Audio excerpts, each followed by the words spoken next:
During a Category 4 hurricane, my parents locked me out of their house so my golden child sister could impress her wealthy future in-laws. As I stood freezing in the flooding rain begging for shelter, my mother looked me dead in the eye and whispered that my sister mattered more. But a few weeks later at my grandfather's will reading, one single sentence turned their heartless betrayal into absolute panic. And for the first time in my life, I watched my mother's hands shake. The rain did not fall. It was fired horizontally through the air by 100-mile-per-hour winds, stinging my face like shattered glass. I hammered my fists against the reinforced decorative window of my parents' sprawling coastal Carolina home until my knuckles bruised. The water was already rising past my ankles, surging over the brick porch and swirling with debris from the devastated neighborhood. My car had stalled out 2 miles down the road in a flash flood, and I had waded through waist-deep, freezing water just to make it to their front door. I was 34 years old, an independent corporate auditor who rarely asked for help. But tonight I was simply a terrified woman fighting for her life in the middle of a catastrophic storm. Through the heavy glass, I could see the warm amber glow of the foyer chandelier. I could see the shadows of people moving comfortably inside. I slammed my open palms against the door again, screaming my mother's name over the deafening roar of the wind. Finally, a shadow approached. The deadbolt clicked and the heavy oak door pulled open, but only about 3 inches. It was held firmly in place by the thick brass chain lock. My mother, Susan, stood in the narrow gap. She was wearing a pristine cashmere sweater and holding a glass of red wine. A blast of dry, climate-controlled air washed over my freezing face, carrying the faint smell of expensive roast beef and dark coffee. Behind her, standing near the staircase with his arms crossed, was my father, Richard.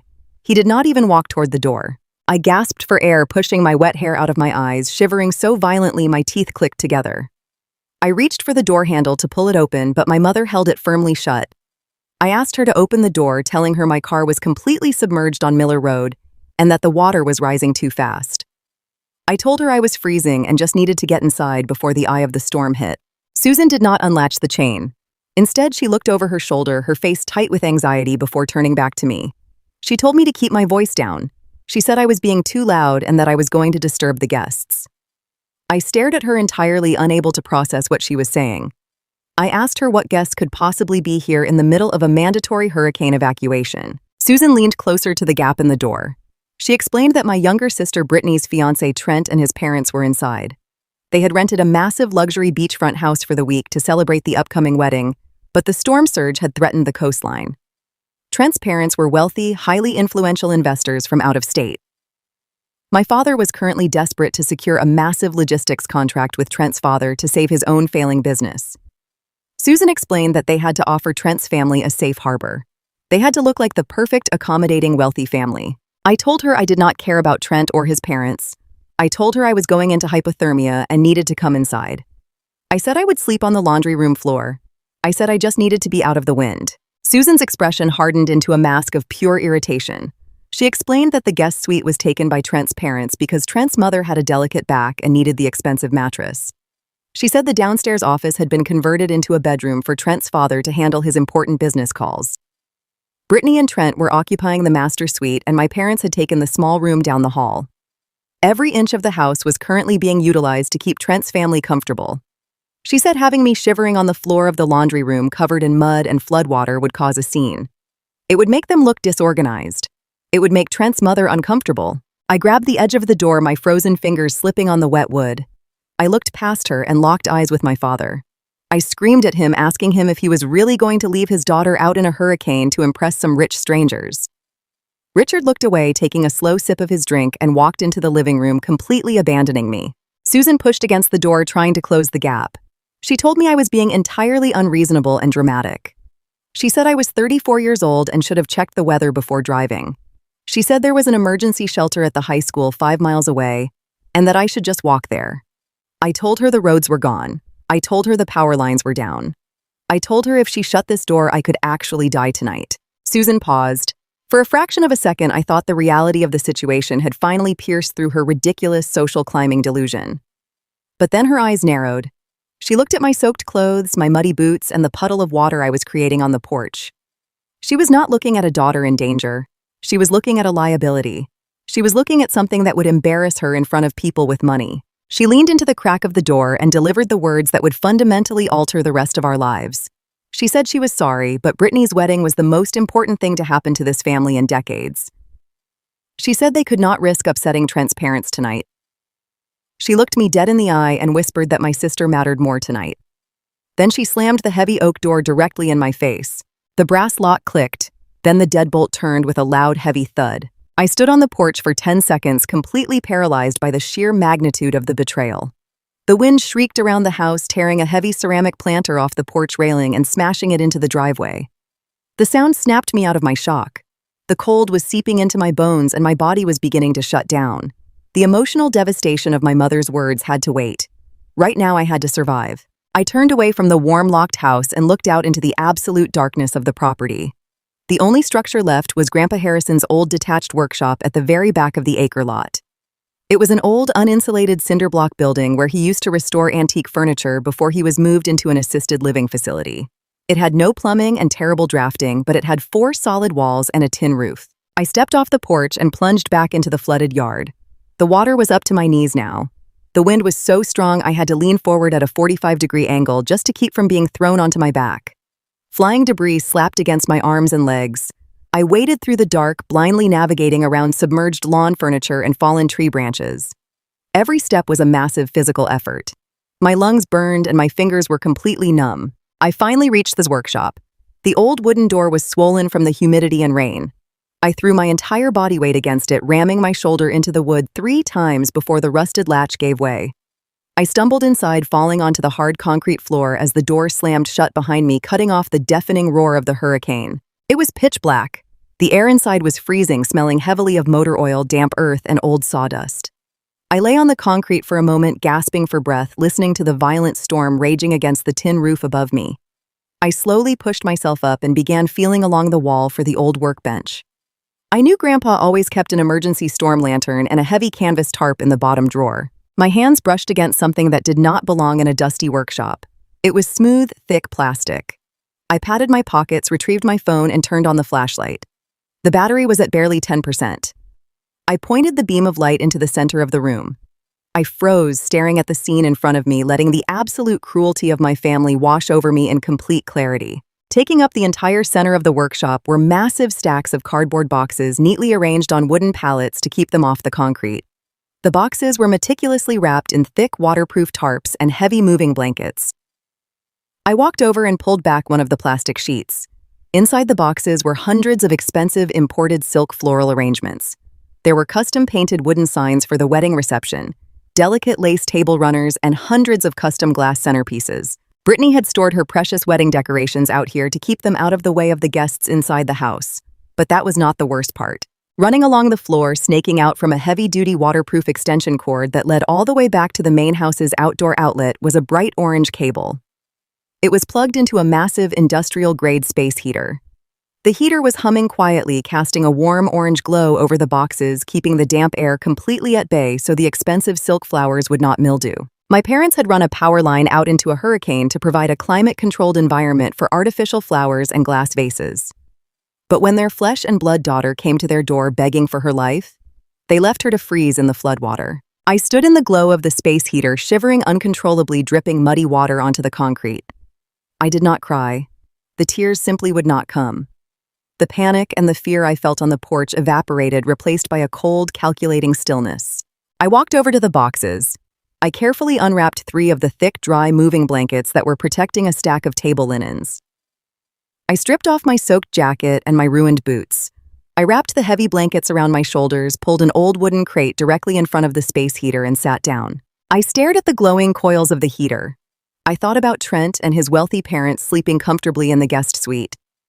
I thought about my father drinking his wine, ignoring my screams. And I thought about my mother looking me in the eye, telling me that a fake, superficial social gathering was worth more than my life. They thought I was weak. They thought I was just the quiet, reliable daughter who would absorb this abuse, survive the night, and eventually apologize to them for being an inconvenience. They thought they had secured their financial future with Trent's family and that they held all the power. But they did not know that I was an auditor. My entire career was built on finding the hidden cracks in perfectly constructed facades. I tracked lies for a living. I followed the money, I collected the data, and I dismantled frauds. As the hurricane tore through the Carolina coast, ripping the trees from their roots, I sat in the dry heat of the workshop and began to build my case. I would not yell. I would not throw a tantrum. I would simply wait. I would watch them build their perfect, expensive house of cards on the foundation of Trent's wealth and Grandpa Harrison's estate. And when the time was perfectly right, when they had fully committed to their lies and spent money they did not have, I was going to rip the foundation out from under them. The gray morning light that filtered through the cracked window of the workshop did not bring warmth. It only revealed the full extent of the devastation outside. The howling of the wind had finally died down to a low, hollow moan, and the rhythmic pounding of the rain had softened into a steady rhythmic drip from the corrugated tin roof. I lay on the hard concrete floor, my body stiff and aching from head to toe. The 3 moving blankets I had stolen from my sister's wedding decorations had kept me alive, but they had not kept out the damp, penetrating chill that seemed to have settled deep into my bones. Every muscle in my body protested as I slowly pushed myself up into a sitting position. My hands were pale, my knuckles purple from where I had beaten them against my parents' front door the night before. I stood up, my legs shaking violently, and dropped the blankets onto the floor. I did not care about neatness. I did not care about the expensive silk flowers that had spent the night in climate-controlled comfort while I nearly froze to death. I put on my stiff, damp boots, squeezed the remaining moisture from my hair, and stepped out into the morning. The yard was a disaster zone. Heavy oak branches lay scattered across the lawn, and the floodwater had receded just enough to leave a thick layer of slick gray mud over everything. The air was heavy and humid, smelling of stagnant water and broken pine needles. I walked toward the main house, my eyes fixed on the large kitchen windows. The lights were on inside, casting a bright, cheerful glow onto the ruined patio. They had power. I did not knock this time. I walked right up to the back door, turned the handle, and found it unlocked. When I stepped into the kitchen, the warmth of the house immediately hit me, but it did not make me feel better. It only made my skin prickle with anger. The rich aroma of brewing hazelnut coffee and sizzling bacon filled the air. Sitting at the large granite island were my sister Brittany and her fiancé Trent. They were both wearing matching plush white robes, sipping from porcelain mugs. Brittany was staring intently at her phone, her brow furrowed in deep frustration, while Trent aggressively tapped the screen of his tablet. Brittany did not look up when I walked in. Instead, she let out a loud, dramatic sigh and complained that the network was completely down. She said it was entirely unacceptable because she needed to confirm the catering adjustments for the rehearsal dinner. Trent chimed in, his voice dripping with arrogance, stating that a neighborhood of this caliber should have buried fiber optic lines to prevent these primitive outages. He said his father was trying to check the morning market futures and was losing thousands of dollars by the minute. I stood there in the doorway, a ghost covered in dried mud. My clothes wrinkled and damp, my face pale. They were sitting in absolute luxury, complaining about their internet connection, completely oblivious or entirely indifferent to the fact that their sister had been fighting for her life 100 yards away. I walked over to the island, my heavy boots leaving dark, wet tracks on the polished hardwood floor. I slammed my hand down on the counter right next to Brittany's mug. The sharp crack made both of them jump. Brittany finally looked at me, her eyes widening slightly before her face twisted into an expression of disgust.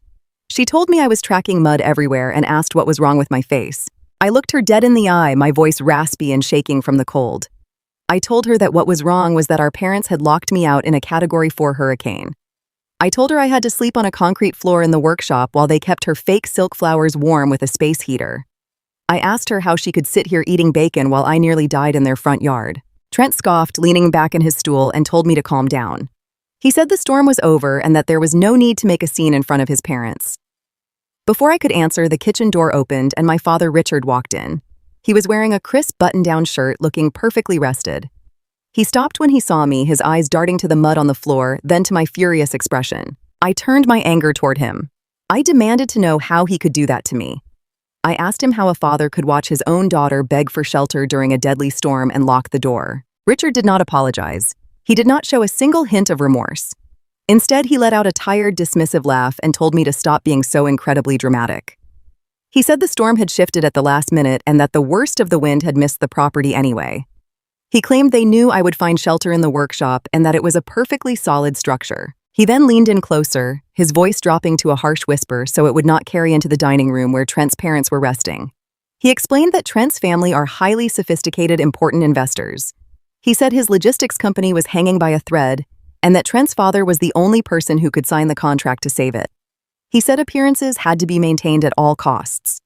Having me burst into the house looking like a drowned rat causing chaos and demanding space would have ruined the carefully curated atmosphere. He said it was a business decision, And as an adult, I should understand that sometimes sacrifices have to be made for the greater good of the family. The absolute coldness of his words settled over me like iron. He had looked at his daughter's survival as a threat to a business deal. The family dynamic had never been perfect, but this was a complete severing of any illusion of love. I did not yell. I did not cry. I simply looked at him and told him that his business was going to fail anyway because a man who builds his life on cruelty has no foundation. I turned on my heel and walked out of the kitchen, ignoring my mother Susan, who was just walking down the stairs holding a fresh load of linens. I did not want to hear her excuses. I did not want to hear her whisper another word about who mattered more.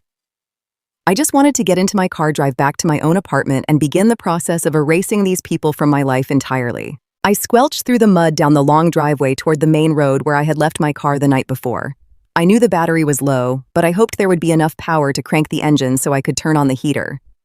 When I finally reached the vehicle, which was parked on a high patch of grass near the edge of the property, I pulled the handle and got into the driver's seat. I inserted the key and turned it. Nothing happened. Not a single dashboard light came on. There was no clicking sound, no faint hum of fuel pumps. The car was completely, utterly dead. I frowned, pulling the lever to pop the hood. I stepped back out into the humid air, walked around to the front of the car, and lifted the heavy metal hood. I froze. The engine bay was open, and the terminal cables were dangling loosely in the empty space where my car battery was supposed to be. Someone had physically unscrewed the brackets and stolen the battery right out of my vehicle. A sudden, sharp mechanical humming sound caught my attention from the side of the house. I followed the noise around the corner, pushing through a row of wet privacy hedges. There, tucked under the overhang of the roof to keep it dry, was a portable emergency generator. It was vibrating violently, supplying power to a thick black cable that ran directly into the basement window. And sitting inside the generator's custom modifications, clamped tightly to the starter terminal, was my car battery. I stood there staring at my own property being used to keep my parents' house comfortable. Footsteps squelched in the mud behind me. I turned to find Richard walking toward me holding an empty gas can. He did not look guilty at all. In fact, he looked annoyed that I had found it. I asked him if he honestly stole the battery out of my car while I was locked in the workshop. Richard sighed, rubbing his temples, and said it was an emergency. He explained that the main house generator had suffered a circuit failure around at midnight because of a power surge. Trent's mother relies heavily on a medical CPAP machine to sleep safely, and she had started to panic when the power cut out. Furthermore, he explained that Trent's father absolutely required his gourmet espresso in the morning to function properly before his corporate phone conferences. Richard said he found the small portable generator in the garage, but its internal battery was dead. He knew my car was parked at the edge of the lot, so he went out in the storm to retrieve my battery to get the generator running. He said it was a minor inconvenience for me, but a medical and social necessity for their guests. He told me I could have it back once the main utility grid was restored in a few days. He spoke about stealing my property to make espresso for a stranger with the same casual tone he would use to comment on the weather.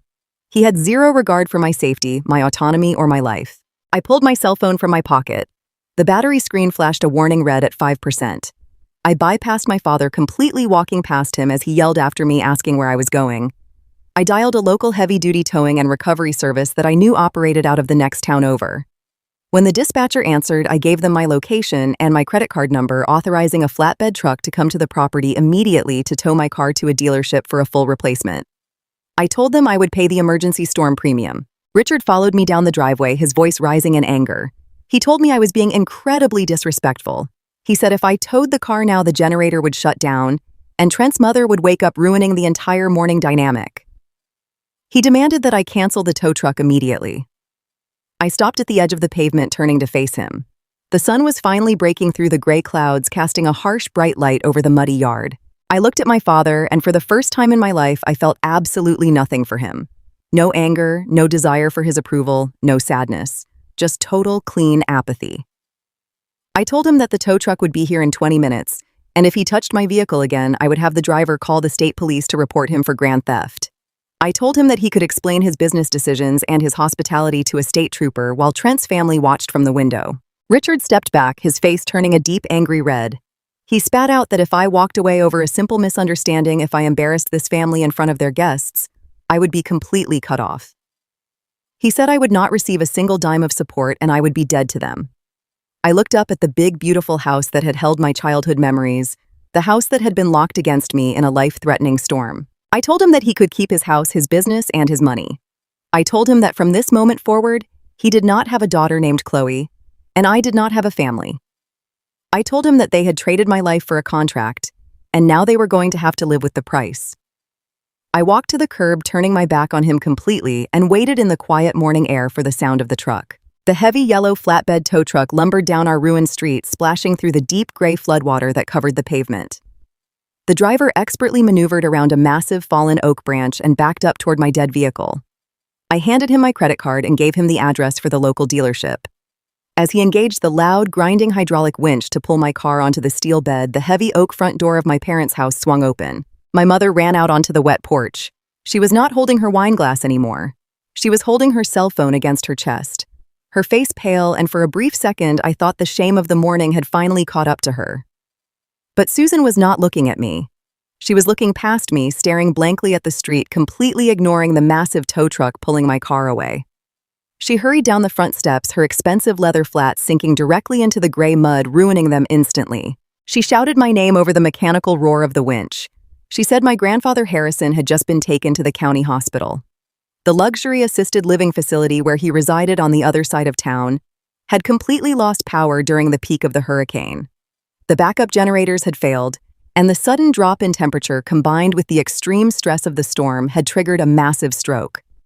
The nursing staff had found him unresponsive in his room at dawn and managed to get him into an ambulance. But the roads were so badly flooded that the transport took almost 2 hours. Susan did not look like a daughter terrified of losing her father. She looked like a hostess whose perfectly planned schedule had just been catastrophically interrupted. She told me the doctor said it was bad. Then she immediately pivoted, her voice tight with panic, complaining that Trent and his wealthy parents were supposed to come down for a formal brunch in 20 minutes. She asked how she was supposed to explain this kind of morbid family drama to people of their social standing. She actually wondered out loud if she could just leave my father here to entertain the guests while she ran to the hospital to quickly handle the situation. I stared at her, feeling a cold, heavy disgust settle into the pit of my stomach. My grandfather was the only person in this family who had ever treated me with genuine respect. He was the one who had paid for my college tuition when my parents refused, claiming my accounting degree was not as prestigious as the marketing program they had forced my sister into. He was a tough, sharp-minded man who saw through their country club facade long before I did. The idea of Susan treating his potential death as a scheduling conflict was vile. I told the tow truck driver to take my car to the dealership and leave the keys in the overnight drop box. I turned to my mother and told her I would find my own way to the hospital. I walked away without waiting for her reply, navigating the flooded streets on foot, until I reached the main commercial avenue, where I managed to flag down an emergency utility transport van that agreed to drop me near the medical center. The county hospital was in a state of absolute chaos. The emergency room lobby was packed with storm victims, exhausted utility workers, and displaced families wrapped in Red Cross blankets. The air smelled sharply of iodine wet wool and stale coffee. The main elevators were shut down to conserve the hospital backup power grid, so I climbed 4 flights of concrete stairs to the intensive care unit. When I finally pushed through the heavy double doors into the quiet, sterile hallway of the ICU, the contrast was jarring. It was eerily silent, save for the rhythmic, high-pitched beeping of heart monitors echoing from the open rooms. I walked slowly down the corridor toward the nurses' station, scanning the room numbers. Before I reached the desk, I heard my father's voice. It was low, firm, and completely devoid of grief. I stopped walking and pressed myself against the wall just outside the open door of room 412. Richard and Susan were already inside. They had clearly taken their luxury SUV, speeding over the cleared highway while I was walking. I peered around the edge of the doorframe. My grandfather was lying in the hospital bed, hooked up to a tangle of transparent tubes and wires. His skin was gray, his eyes were closed, and a ventilator mask covered his mouth, pumping oxygen into his lungs with a mechanical hiss. My parents were not standing by his side. They were not holding his hand. They were standing near the window, their backs to the bed, arguing in hushed, urgent tones. Richard was tapping at his finger aggressively against his phone screen. He told Susan that if the old man passed today, the estate would immediately go into probate and everything would be frozen. He said they needed liquid cash by the end of the week, or his logistics company was going to default on payroll. He explicitly stated that Trent's father would never sign the merger documents if he smelled financial insolvency. Susan crossed her arms, rubbing her elbows nervously. She whispered that Harrison's house was packed with authentic, mid-century furniture, first edition books, and rare silver collections.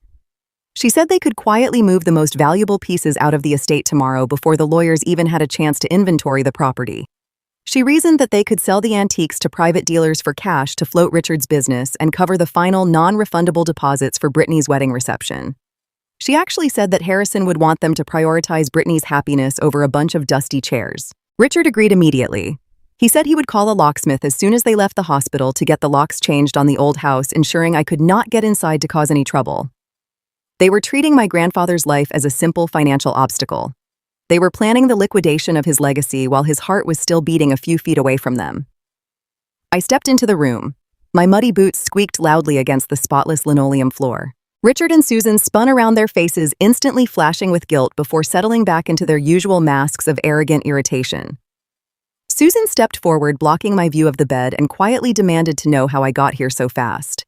She told me I looked terrible and ordered me to go wait in the lobby so I would not upset the doctors with my disheveled appearance. I ignored her entirely. I walked straight past her, forcing her to step aside, and stood directly next to my grandfather's bed. I looked down at his frail, motionless body. The man who had taught me how to read financial ledgers, who had shown me how to bypass cheap locks, and who had always told me that desperate people make stupid mistakes, was fading away. Richard stepped up behind me, his voice dripping with condescension. He told me there was nothing I could do here. He said the neurologist had already spoken to them and confirmed that the stroke was massive and catastrophic. He said Harrison was completely brain dead and would not regain consciousness. Richard placed a heavy hand on my shoulder, giving it a firm fake squeeze, and said it was time for me to go home and let the adults handle the complex legal arrangements. Before I could shrug his hand off, the steady rhythmic beeping of the heart monitor suddenly spiked. The machine let out a sharp, continuous warning tone. My grandfather's eyes shot open. They were not glazed or unfocused. They were sharp, clear, and burning with a fierce, absolute clarity. His chest heaved against the ventilator mask. The nurses had told my parents he was brain dead, but Harrison was fighting his way through the neurological damage through sheer force of will. Susan gasped, taking a step back, her hands flying to her mouth in genuine shock. Richard dropped his hand from my shoulder, frozen in place.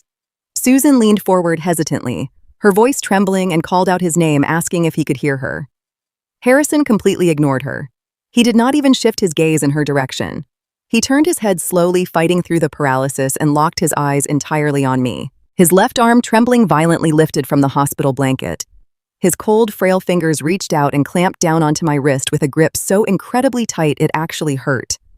He pulled me downward, forcing me to lean in close to his face. Susan stepped forward quickly, trying to wedge herself between us. She said he was trying to tell her something. She demanded that I move out of the way.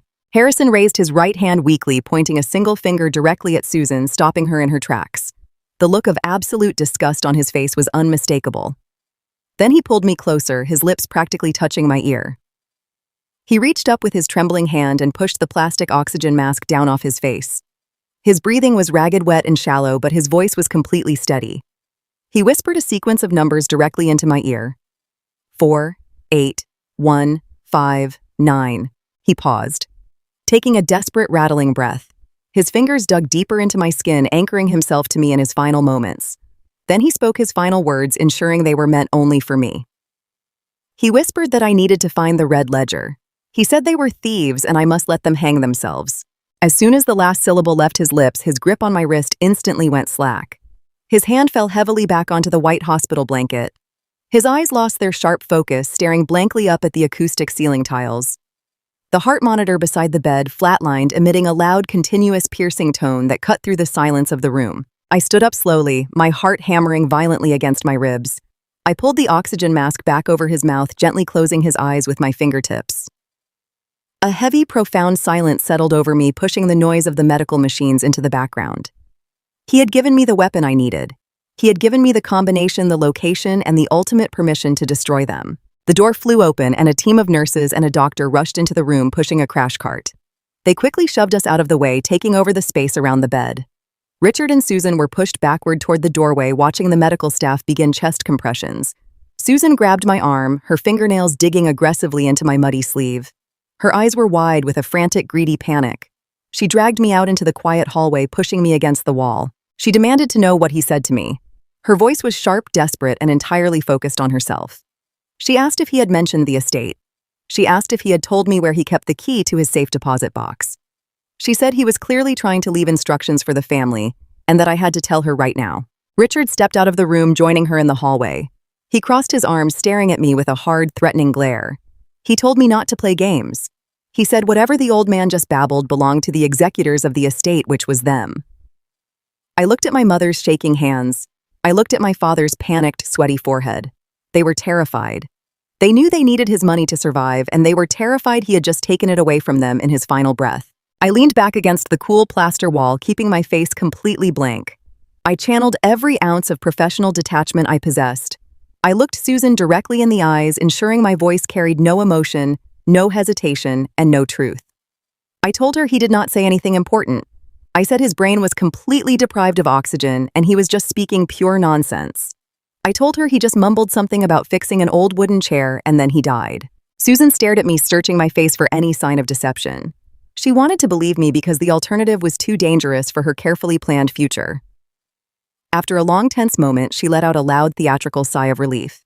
She adjusted her expensive sweater and said it was just typical terminal delirium. She said the doctors warned them he might hallucinate at the end. Richard nodded in agreement, pulling his phone out again. He told Susan they needed to leave immediately and meet the locksmith at the old house before the storm damage crews arrived in the neighborhood. They completely dismissed my grandfather's final moments as irrelevant babble, confident that they were still in absolute control of the situation. I did not argue with them. I did not shed a single tear in front of them. I simply pushed myself off the wall and walked away, heading straight for the stairwell. I knew my parents were going to rush to change the physical locks on the front doors, but they did not know that my grandfather had just handed me the master key to everything that mattered, and I was going to use it to burn their perfect world straight to the ground. 3 days had passed since we stood in the humid cemetery and buried my grandfather. The funeral had been a masterclass in fake grief. My mother wept loudly into a designer handkerchief, and my father solemnly shook hands with his business associates, treating the funeral reception like a networking event. I stood in the back, completely silent, wearing a simple black dress, ignoring their theatrical performance. As soon as the final prayer was spoken, I walked away. I did not speak to them, and they did not speak to me. They were entirely focused on the money they believed was coming their way. But I knew something they did not. I had the numbers. On Tuesday morning, the sky was clear and bright. I drove my rental car across town to my grandfather's historic estate. It was a beautiful, sprawling, 2-story craftsman house built in the 1920s, sitting on 2 acres of old-growth oak trees. The storm had ripped a few shingles from the roof and scattered branches across the lawn, but the heavy brick foundation and thick wooden siding had held firm. This house was a fortress, and inside it was a treasure trove of authentic mid-century modern furniture, rare first-edition books, and valuable silver collections. I parked my car a block away, tucked behind a row of tall privacy hedges. I did not want my parents driving by and seeing my vehicle in the driveway. I walked down the cracked sidewalk, breathing in the smell of wet pine needles and old earth, and approached the wide front porch. I walked up the wooden steps and reached for the heavy iron handle of the front door. My hand stopped in midair. The old weathered brass deadbolt was gone. In its place was a shiny, brand-new commercial-grade silver lock. Richard had not wasted a single minute. While my grandfather was lying in the hospital morgue, my father had hired a locksmith to drill out the historic locks and secure the house.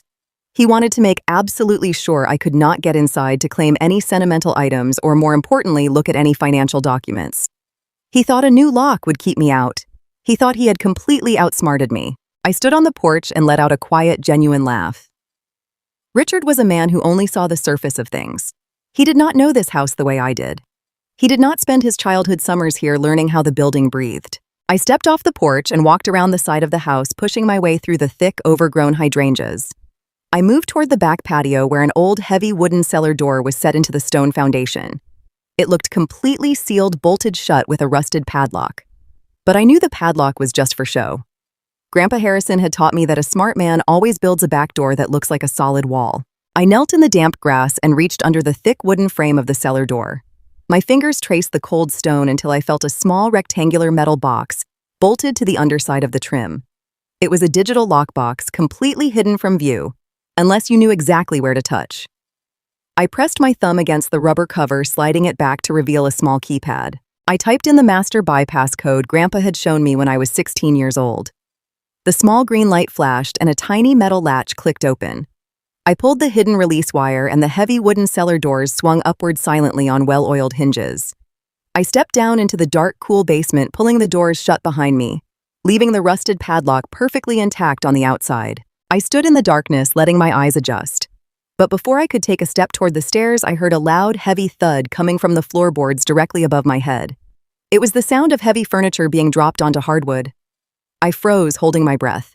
I heard footsteps, heavy and hurried, moving across the living room above me. Then I heard voices. I crept silently up the wooden basement stairs. I stopped on the second step from the top, keeping my head just below the level of the kitchen door. The door was cracked open about 2 inches, giving me a perfect view of the main hallway and the front living room. The front door of the house was propped wide open. Parked directly in the driveway, its metal ramp extended onto the porch, was a massive yellow and white moving truck. Brittany and Trent were inside the house. They were both sweating, dressed in expensive athletic wear, breathing heavily as they carried a massive, original, authentic walnut credenza down the hallway. It was a rare, highly sought-after designer piece from the 1960s, easily worth $10,000 at a private auction. Trent cursed loudly, dropping his end of the credenza onto the floor with a loud bang. He complained that the furniture was too heavy and asked why they could not just hire professional movers. Brittany scoffed, wiping sweat from her forehead. She told him to keep his voice down and grab the handle. She explained that if they hired professional movers, there would be a paper trail. She told Trent that her father specifically instructed them to clear out all the high-value pieces before the estate lawyers came to do the official property inventory on Friday. She said they were going to drive the moving truck straight to a private dealer in Atlanta tomorrow morning. She bragged that the dealer was going to pay them $50,000 in cash for the living room set and the silver collection. She said that money would easily cover the final catering bill for the country club and pay for their first-class tickets to their honeymoon in Greece. Trent smiled greedily, suddenly finding the energy to lift the heavy credenza again. He praised her father for being so resourceful. He said it was brilliant to liquidate the assets before the courts froze the estate. I stood on the basement stairs staring at my younger sister and her arrogant fiancé actively looting my dead grandfather's home. They were stealing. They were completely bypassing the legal probate process, taking high-value assets that did not belong to them to fund a lavish fake lifestyle. My first instinct was to push the door open, step into the hallway, and scream at them. I wanted to pull out my phone, dial 911, and have the police arrest them right there in the driveway for breaking and entering. The anger burned hot in my chest, demanding immediate release. But I swallowed it down. I forced my breathing to slow. I remembered the night of the hurricane. I remembered the cold wind and the sound of my mother turning the deadbolt. Screaming would only alert them. Screaming would give them a chance to lie, to claim they were just putting the furniture in storage for safekeeping. Calling the police right now would create a messy situation, and my father would just hire an expensive lawyer to make it go away. If I wanted to destroy them, I had to let them fully commit to the crime. I had to let them put the stolen goods into the truck. I had to let them drive it away. I silently backed down the wooden stairs, retreating into the cool, dark basement. Let them have the credenza. Let them have the silver. I was here for something much more valuable. I walked quietly past the old storage shelves and the dusty holiday decorations until I reached the back corner of the basement. This was Grandpa Harrison's private office. It was a small room with cinderblock walls smelling faintly of pipe tobacco and old paper. The room was dark, so I pulled out my phone and turned the screen brightness down to the lowest setting, using the faint glow to navigate. I walked over to the old metal desk in the corner. Behind the desk, covering a large section of the concrete floor, was a faded, heavy Persian rug. I knelt down and grabbed the thick wool edge of the rug, pulling it completely out of the way. Underneath, the concrete floor looked completely normal, except for one square section where the concrete had been poured slightly unevenly. I pressed my fingers into the tiny groove around the square and pushed down hard. A hidden spring mechanism released and the heavy concrete tile popped up. I lifted the tile and set it aside. Hidden beneath the floor was a heavy black steel floor safe with a digital keypad. My hands began to tremble slightly. The numbers my grandfather had whispered to me with his dying breath echoed in my mind. 4, 8, 1, 5, 9. I reached down and pressed the rubber buttons. 4, 8, 1, 5, 9. A small green light illuminated on the panel, followed by a heavy, satisfying mechanical click. The internal locking bolts retracted. I grabbed the heavy metal handle and pulled the safe open. The steel door swung upward. Inside, resting on a bed of fireproof fabric, was a thick, leather-bound notebook. Its cover was a deep, rich crimson red.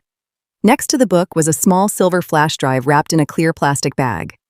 Beneath both items lay a thick manila folder filled with crisp, legal documents. I carefully reached into the safe and pulled out the manila folder first. I opened it and shined my dim phone light onto the top page. It was a property deed transfer. It was dated 8 months ago, fully notarized and filed with the county clerk. I read the legal jargon quickly, my heart pounding against my ribs as the magnitude of what I was holding became clear. Grandpa Harrison had not owned this house when he died. 8 months ago, he had legally transferred the absolute ownership of the estate, including all of its physical contents, furniture, and vehicles, into an irrevocable living trust. The sole named beneficiary and executor of that trust was me, Chloe. I stared at the signature at the bottom of the page. It was legally binding. This house did not belong to an estate waiting for probate. This house did not belong to my father. It belonged to me, which meant that right at this exact moment, my sister Brittany and her fiancé Trent were not just moving furniture out of an estate. They were actively stealing property that legally belonged to me. And because the value of the mid-century furniture they were currently shoving into that moving truck was well over $50,000, they were committing grand larceny. They were committing a massive, undeniable felony. A slow, cold smile spread across my face in the darkness of the basement. I pulled my phone out, opened the camera application, and carefully turned off the flash. I took highly detailed, crystal-clear photographs of the deed transfer, making sure the date and the notary seal were perfectly visible. I took photos of every single page in the folder. Then I picked up the red ledger. I opened it to the middle. It was entirely filled with my grandfather's neat, meticulous handwriting. It contained detailed lists of financial transactions, account numbers, and dates. It documented every single time my father had secretly borrowed money from him over the last 10 years. It documented the fake business invoices my father had used to cover up his failing logistics company. It was a complete map of Richard's financial fraud. I grabbed the silver flash drive and tucked it deep into my front pocket, securely zipping it shut. I placed the red ledger and the manila folder inside my jacket, pressing them tightly against my ribs. I carefully closed the heavy steel door of the floor safe. The mechanical bolt snapped back into place. I placed the concrete tile back over the hole, ensuring it sat perfectly flush with the floor, and rolled the heavy Persian rug back over the spot, smoothing out the wrinkles so it looked completely undisturbed. Upstairs, I heard the loud, heavy slam of the front door, followed by the metallic screech of the moving truck ramp being slid into the back of the vehicle. They had finished loading the first batch. They were entirely oblivious to the trap they had just willingly walked into. I quietly made my way out of the basement office, creeping back to the wooden cellar doors. I pushed them open just enough to slip through, closing them silently behind me, and ensuring the locking mechanism caught perfectly. I stood in the wet grass, the sun warming my face, holding the absolute destruction of my family inside my jacket. I walked around the perimeter of the property, staying hidden behind the massive oak trees. Through the gaps in the leaves, I watched Trent secure the heavy padlock on the back of the moving truck. Brittany was leaning against the passenger side door, drinking a bottle of water, smiling brightly. She looked incredibly proud of herself. She looked like a woman who believed she had just won the game. I pulled out my phone one last time. I zoomed in on the moving truck, capturing a perfect high-resolution photo of Brittany and Trent standing next to the vehicle, the license plate clearly visible, the stolen antique credenza wedged perfectly in the back. I hit save. I turned around and walked quietly back to my rental car. I did not need to confront them today. I did not need to stop them. They had just handed me the rope, and I was going to let them tie the knot themselves. I got into my car, started the engine, and drove away, leaving them to enjoy their temporary stolen victory. 2 weeks passed since the day I stood in the dark basement of my grandfather's house and secured his red ledger. 2 weeks of total silence from my parents. I did not call them, and they did not call me. They were too busy spending money they did not actually possess. Then on a Tuesday afternoon, a heavy cream-colored envelope arrived in my mailbox. It was a formal invitation to an engagement dinner for Brittany and Trent, hosted by my parents at the Oak Creek Country Club. The invitation was not an olive branch. It was a summons.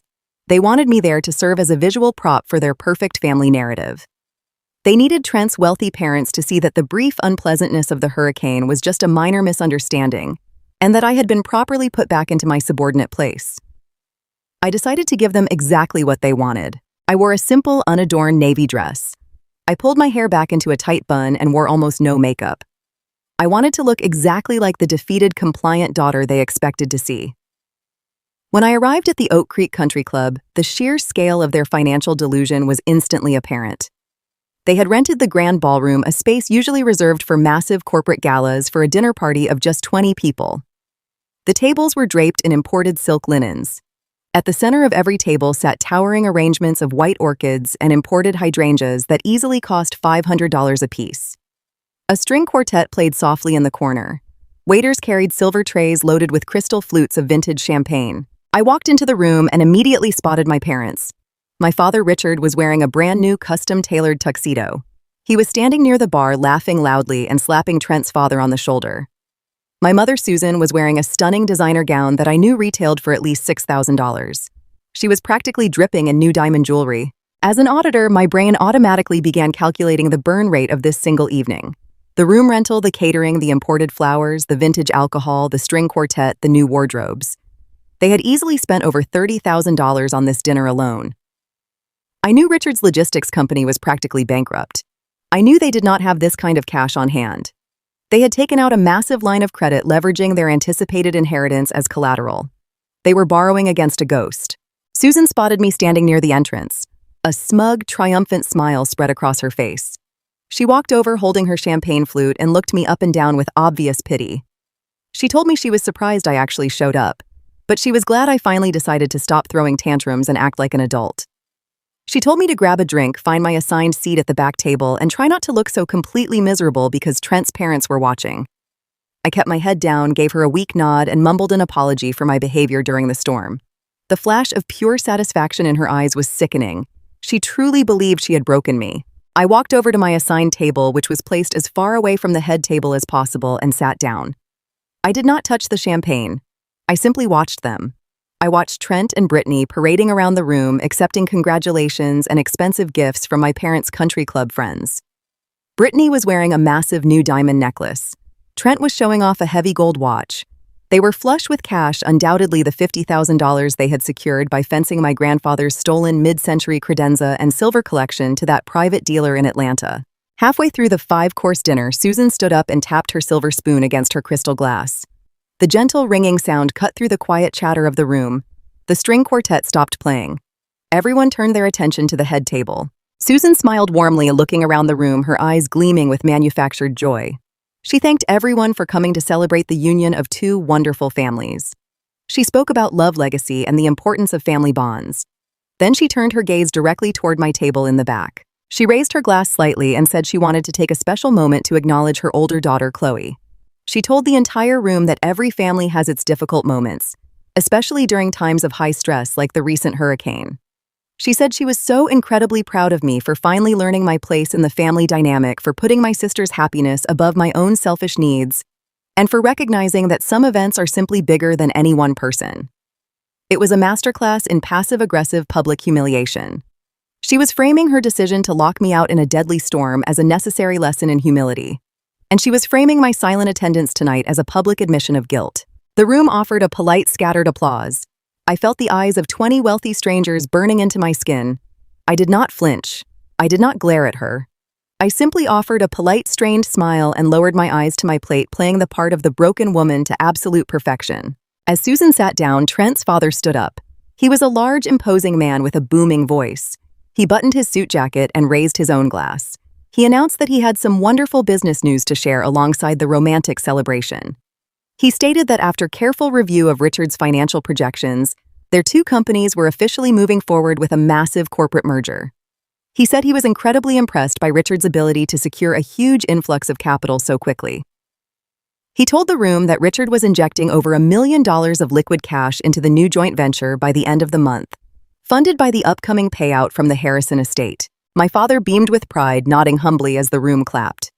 Trent's father concluded his toast by saying that a man who can manage a wealthy estate with such speed and efficiency is exactly the kind of business partner he wants to align his family with. They clinked their glasses and drank. I sat quietly cutting my steak, but my mind was working at lightning speed. Richard had committed to $1 million cash injection by the end of the month. That meant he had already initiated a massive fraudulent bridge loan with a commercial bank.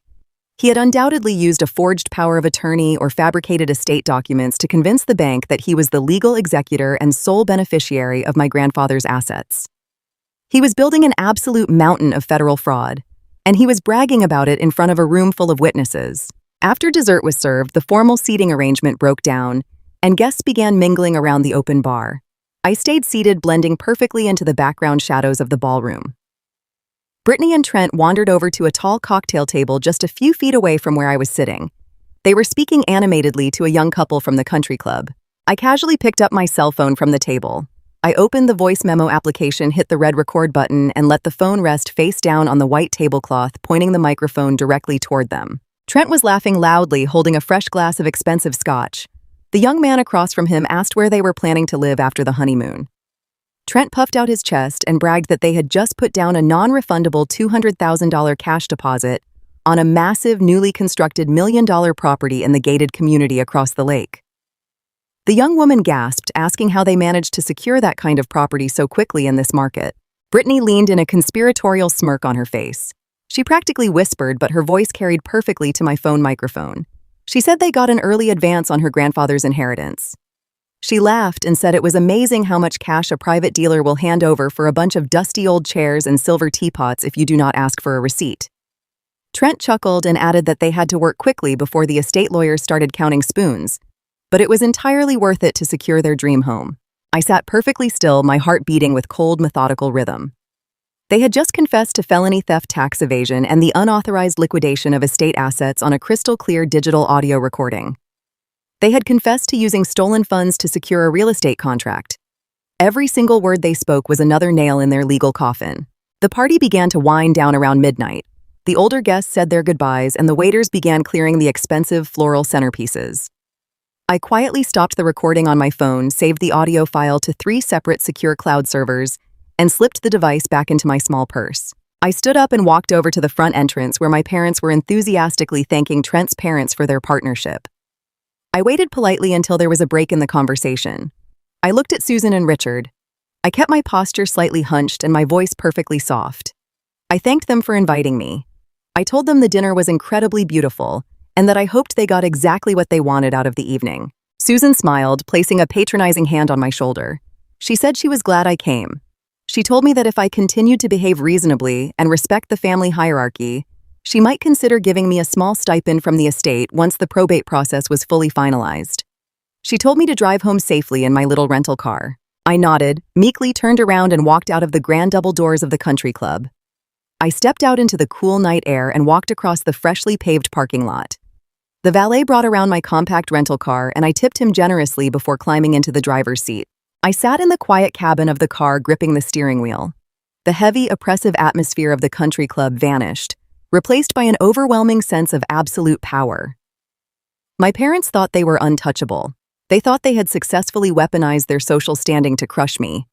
But they were entirely blind to the reality of their situation. They had spent $30,000 on a dinner using a fraudulent line of credit.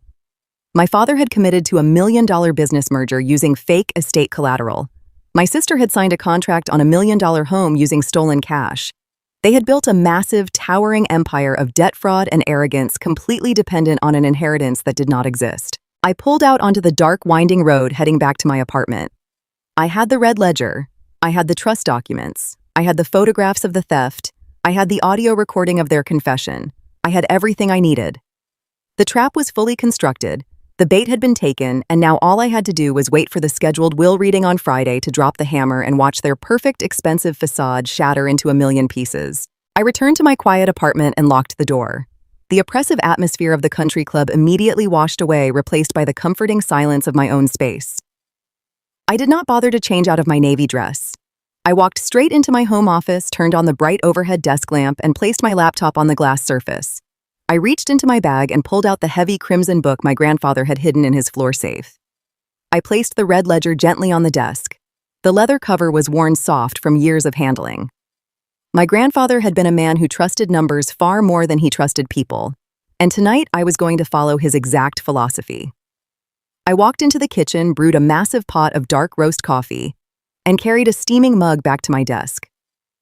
My parents thought I had gone home to cry in the dark, thoroughly defeated by their public display of wealth and social dominance. They thought I was weak. But they forgot that I was a senior corporate auditor. I spent 60 hours a week tracking missing funds, identifying corporate embezzlement, and dismantling complex financial lies. I did not cry over insults. I collected data. I opened the red ledger to the very first page. The pages were thick and filled with my grandfather's sharp, precise handwriting. It did not take me long to realize that this was not just a simple accounting book. It was a complete chronological map of my father's financial incompetence and deceit. For over 12 years, Richard had been quietly bleeding his own logistics business dry to fund his obsession with appearing wealthy. Whenever his company accounts came up short to cover a payroll cycle, he went to my grandfather begging for a bailout. The ledger documented every single secret transaction. I saw entries for $40,000 to cover a luxury vehicle lease, $15,000 to pay off a country club membership fee, and even $60,000 to cover a margin call on a terrible stock market gamble. Beside every single entry, my grandfather had written the date, the exact bank routing number used for the wire transfer, and a brief note about the lie my father had told to justify the request. As I turned the pages, moving closer to the present day, the entries began to change. The amounts grew larger, and my grandfather's notes grew much shorter and far more angry. It became glaringly obvious that my grandfather had finally realized Richard was never going to pay him back. The final entry in the entire book was dated exactly 8 months ago. It was the exact same month my grandfather had secretly transferred the deed of his historic estate into the irrevocable living trust with my name on it. The final note was written in heavy black ink, pressed so hard into the paper that it nearly tore the page. It simply stated that Richard was completely cut off, that his logistics company was entirely bankrupt, and that the estate was being legally locked away to protect the family legacy from his endless parasitic greed. That single sentence explained everything. It explained why Richard was so desperate to secure the merger with Trent's wealthy father. His business was already dead. He was just desperately trying to prop up the corpse before anyone noticed the smell. But the ledger only told me about the past. I needed to understand exactly what my father was doing right now. I opened my laptop and connected to a secure virtual private network. I navigated to the official public database for the County Clerk of Courts. Because of my professional credentials as an auditor, I had an advanced access portal that allowed me to search through deep property records, commercial liens, and municipal tax filings without triggering any alerts. I typed in my father's full legal name and the corporate tax identification number for his logistics company. I hit the search button and watched the small loading icon spin on the screen. I took a slow sip of my black coffee, feeling the caffeine sharpening my focus. When the search results finally populated on the screen, the sheer scale of his arrogance made my breath catch in my throat. 3 days ago, while my mother was standing in the humid cemetery, dabbing her eyes with a designer handkerchief, and pretending to mourn, my father was sitting in a bank office filing a massive commercial property lien. He had officially applied for a commercial bridge loan with a major national bank. A bridge loan is a short-term, incredibly high-interest financial tool designed to provide immediate cash flow while a larger transaction is being finalized. According to the public filing, my father had requested an immediate cash injection of $1.5 million. He stated in the filing that the money was required to facilitate the upcoming corporate merger with Trent's family business. But a federal bank does not simply hand out $1.5 million based on a verbal promise and a nice custom-tailored tuxedo. They require absolute ironclad collateral. I scrolled down to the collateral declaration section of the loan application. Right there, typed in plain black letters, Richard had listed the estimated market value of my grandfather's historic estate, all of the authentic mid-century furniture inside it, and the entirety of my grandfather's liquid investment accounts as the primary collateral for the loan. He was actively borrowing $1.5 million against an inheritance that he did not legally own. However, there was a massive legal roadblock standing in his way. The probate courts move incredibly slowly, and banks demand absolute legal certainty before they release that kind of money. Richard could not just walk into a bank and claim he was the heir to an estate without showing them the official legal authority to act on behalf of the deceased. I knew he had to have submitted some kind of proof to the bank underwriters. I clicked on the digital attachment icon next to the loan filing to download the supplemental documents he had provided to the loan officer. The screen flashed and a scanned digital document appeared. It was a standard general power of attorney form. It was a powerful legal document that granted Richard complete and total unilateral financial control over my grandfather's assets, allowing him to sign contracts, sell property, and secure loans in my grandfather's name. I read through the dense legal jargon, scanning down to the bottom of the page where the signature lines were located. There was my grandfather's signature written in shaky blue ink. Beside it was the official red stamp of a licensed public notary validating that the document was signed legally and willingly. But when my eyes moved to the date written next to the notary stamp, my heart stopped completely. The document was officially dated and notarized on a Tuesday. My grandfather had suffered his massive stroke during the hurricane on a Saturday. He had died in the intensive care unit, holding my wrist and whispering his final warning on a Sunday. My father had submitted a power of attorney document that was signed 2 full days after the medical examiner had declared my grandfather legally deceased. He had forged the signature of a dead man. He had found a corrupt, desperate, or incredibly stupid notary public who was willing to accept a bribe to backdate and stamp a fraudulent legal document. He had taken that forged document, walked into a federally insured bank, and used it to secure a massive commercial loan. I pushed my chair back from the desk, staring at the glowing screen in total disbelief. This was no longer just a bitter family dispute over stolen wedding decorations or a stolen antique credenza. This was not just a case of terrible parenting or selfish social climbing. This was textbook, undeniable first-degree federal bank fraud. It was a massive felony with a mandatory federal prison sentence attached to it. The bank was currently processing the loan, working their way through the final underwriting stages. If the bank approved the loan and deposited the $1.5 million into Richard's corporate account, they would immediately place a hard legal lien against the estate. That would force me into a massive years-long legal battle with a federal bank to clear the title of my own house. But the loan had not been fully approved yet. The bank was holding the funds in escrow. I read the final notes from the underwriter at the bottom of the digital file. The bank was making the final cash disbursement entirely contingent on the official reading of the last will and testament. They needed Richard to provide them with the official court-stamped executor confirmation from the estate lawyers before they released the money. The will reading was scheduled for this Friday at noon. Richard needed to walk into that law office, have the lawyer publicly declare him the sole executor, and walk out with the paperwork to finalize his massive fraud. He believed the reading was just a simple formality. I took a deep, steadying breath. My hands were no longer shaking. My mind was completely clear, functioning with the cold precision of a machine. I downloaded every single page of the forged power of attorney document and saved it to my encrypted hard drive. I exported my digital spreadsheet containing the entire translation of the red ledger. I pulled the crystal-clear audio recording of Brittany and Trent confessing to the felony theft of the credenza. I added the high-resolution photographs of the trust deed proving my legal ownership of the house and the time-stamped photos of the yellow moving truck parked in the driveway. I compiled every single piece of evidence into a massive, highly organized digital dossier. I was not going to leave anything to chance. I used a secure proxy network to rent an offshore private server located outside of the local jurisdiction. I uploaded the entire encrypted dossier to the server. Then I opened a custom digital script program I used for corporate audits. I linked the server to an automated email dispatch system. I programmed the system to simultaneously send the entire digital dossier complete with explanatory notes and legal citations directly to the Fraud Investigation Department of the National Bank, the regional office of the federal law enforcement, the local district attorney, and the Internal Revenue Service. I tied the execution command to a single hidden shortcut button on my cell phone. The trap was now fully constructed, armed, and perfectly lethal. My parents had spent their entire lives treating me like I was invisible, assuming I would simply absorb their abuse and quietly disappear. They had built a massive, towering empire of debt lies and federal crimes completely dependent on the assumption that they controlled the narrative. But they did not control anything. I closed my laptop screen, cutting off the bright light in the dark room. I walked over to my bedroom closet and pulled out a sharp, perfectly tailored charcoal gray business suit. I hung it carefully on the doorframe, making sure there was not a single wrinkle in the fabric. Friday was exactly 2 days away. I was going to walk into that prestigious downtown law firm, wait for them to swear their lies onto the official legal record, and then I was going to press a single button on my phone and watch their entire world burn straight to the ground.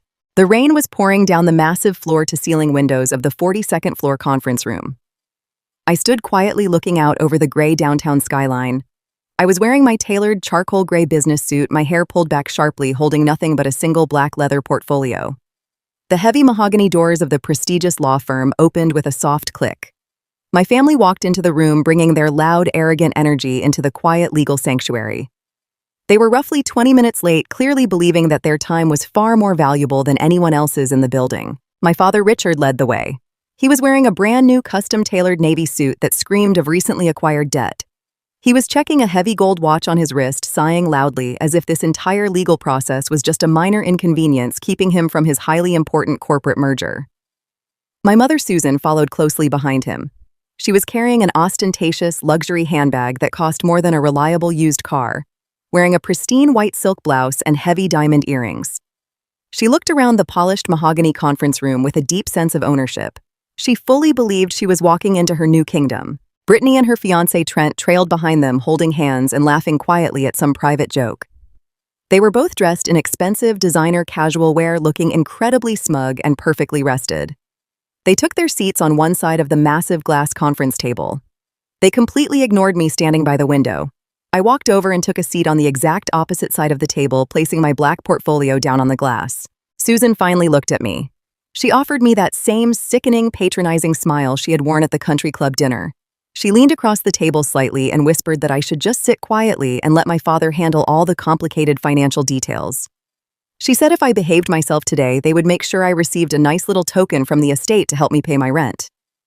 She was practically vibrating with greed, entirely confident that she held my future in the palm of her hand. I did not say a word. I simply looked at her shaking, excited hands and gave her a single slow nod. The side door of the conference room opened and Mr. Sterling walked in. He was a senior partner at the firm, an older man with silver hair, sharp eyes, and an incredibly rigid posture. He was holding a thick, dark blue legal binder. He sat down at the head of the table, placed the binder down in front of him, and folded his hands. He did not smile. He looked at my parents with the cold, detached expression of a man who had spent 40 years watching greedy people fight over dead money. Before Mr. Sterling could even introduce himself, my father leaned forward aggressively. Richard stated that he had a very tight schedule today. He explained that he was finalizing a massive corporate merger and simply needed Mr. Sterling to hand over the official executor authorization forms. Richard said he needed the stamped documents immediately so he could fax them over to his commercial bank to release a major bridge loan. He spoke to the senior partner of a prestigious law firm exactly like a man ordering a fast food meal. He demanded his money, and he demanded it right now. Mr. Sterling stared at Richard for a long, heavy moment. He slowly opened the blue legal binder and smoothed down the top page. He stated in a firm, unwavering voice that the legal probate process does not bend to corporate schedules. He told Richard that he would read the last will and testament of Harrison Arthur entirely in its proper sequence, and no documents would be handed over until the reading was completely finished. The absolute authority in his voice made my father snap his mouth shut and lean back in his expensive leather chair, his face flushing a deep, angry red. Mr. Sterling cleared his throat and began to read. He started with the standard legal preambles declaring that my grandfather was of sound mind and body when the final amendments to this document were made. He read through a brief list of minor charitable bequests. My grandfather left $10,000 to the local historical society to preserve architectural records. He left another $15,000 to an animal rescue foundation. Every time Mr. Sterling read a charitable donation, Richard clenched his jaw, visibly annoyed that the old man was wasting what he considered to be his personal inheritance. Trent rolled his eyes, whispering to Brittany that old people always throw money away on stupid causes. Then Mr. Sterling turned to the third page. The atmosphere in the room shifted instantly. Mr. Sterling paused, adjusting his reading glasses, and looked up from the paper. He looked directly at my mother. The silence in the room became incredibly heavy, suffocating all the arrogant energy my family had brought with them. Mr. Sterling stated that he was now moving to a highly specific addendum. He explained that this addendum was legally dictated and finalized by my grandfather just hours before he suffered his fatal stroke. Susan frowned, her perfectly manicured fingers nervously playing with the strap of her luxury handbag. She asked what kind of addendum could possibly be added at the last minute. Mr. Sterling did not answer her directly. He simply looked back down at the blue binder and began to read my grandfather's exact words. His voice was loud, clear, and completely unforgiving. He read, "To my daughter Susan, who values a wealthy guest over her own blood. I leave exactly the amount of shelter she provided Chloe on the night of the hurricane. A locked door and nothing else." The words dropped into the center of the glass table like a live grenade. For 3 entire seconds, nobody moved. Nobody breathed. The silence was absolute, broken only by the sound of the rain hitting the massive windows.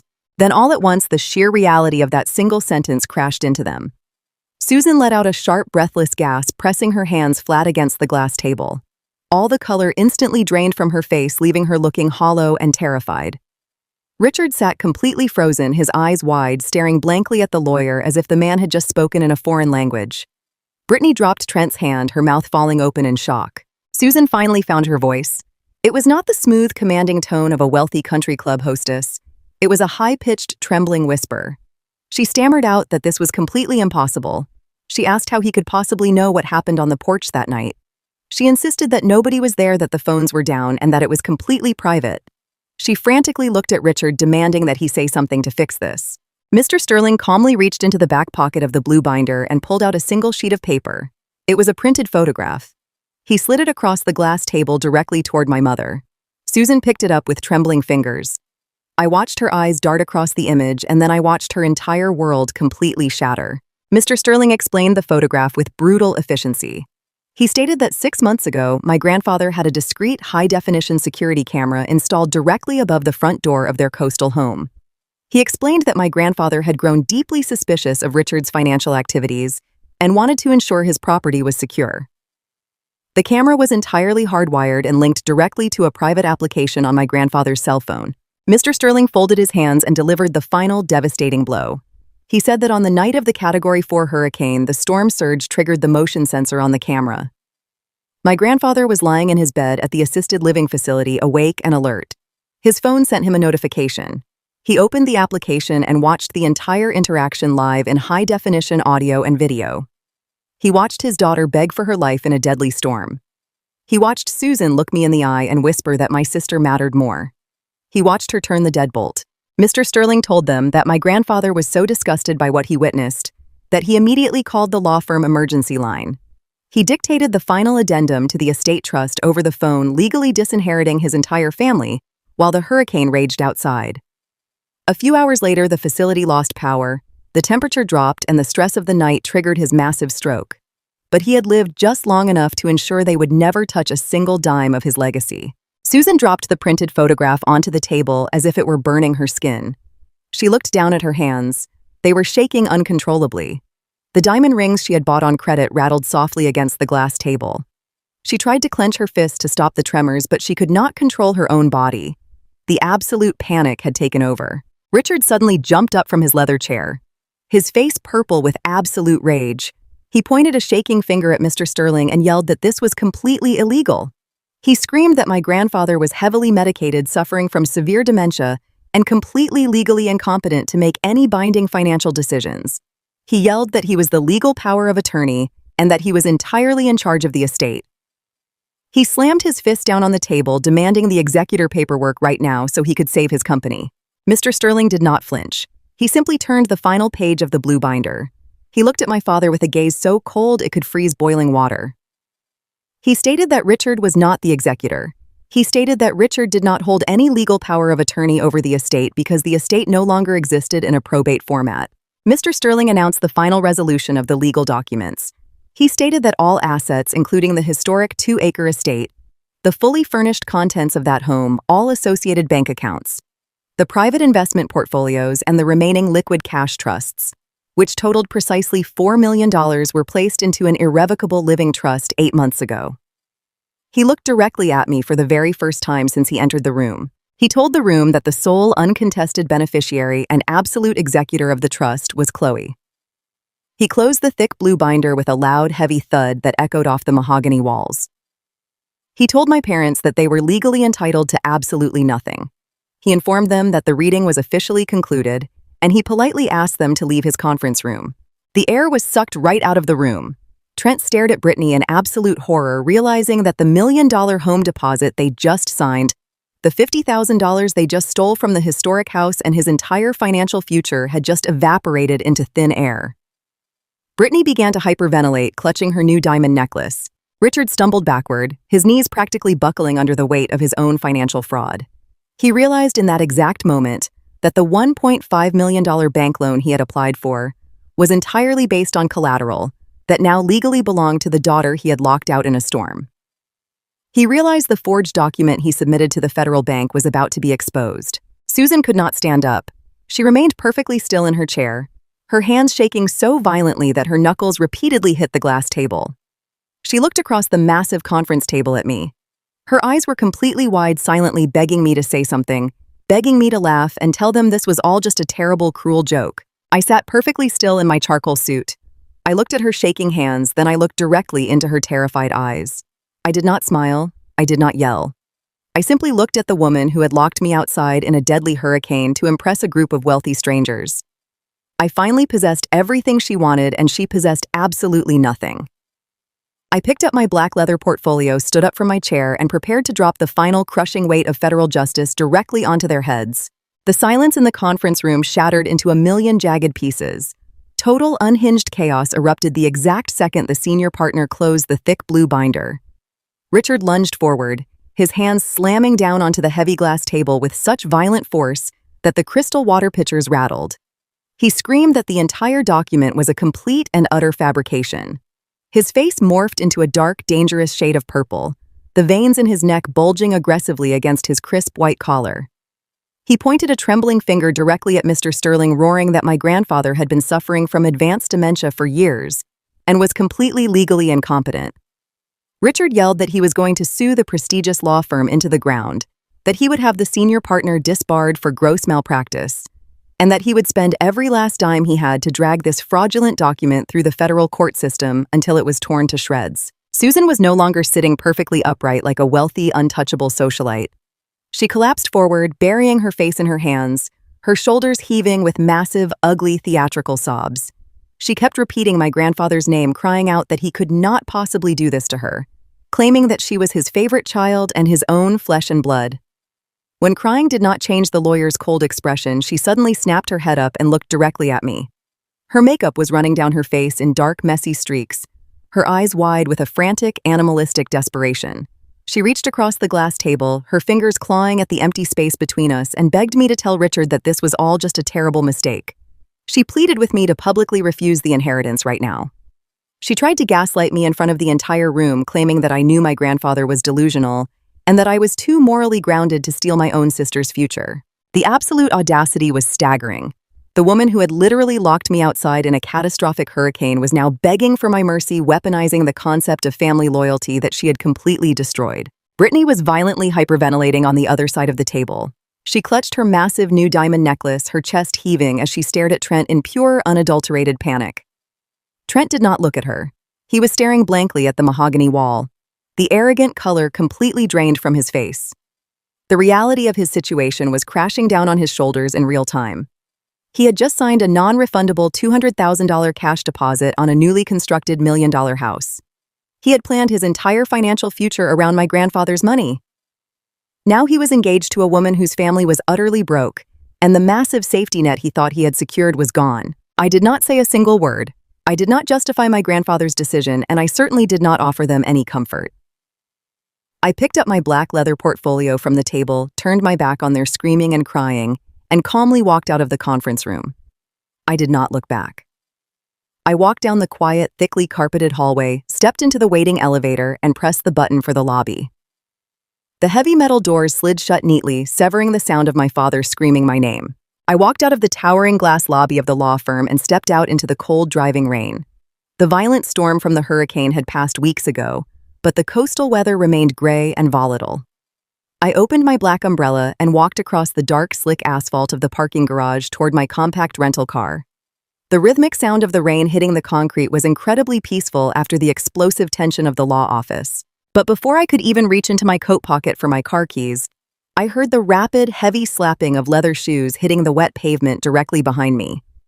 Trent came sprinting out of the elevator bay. He was not wearing a raincoat.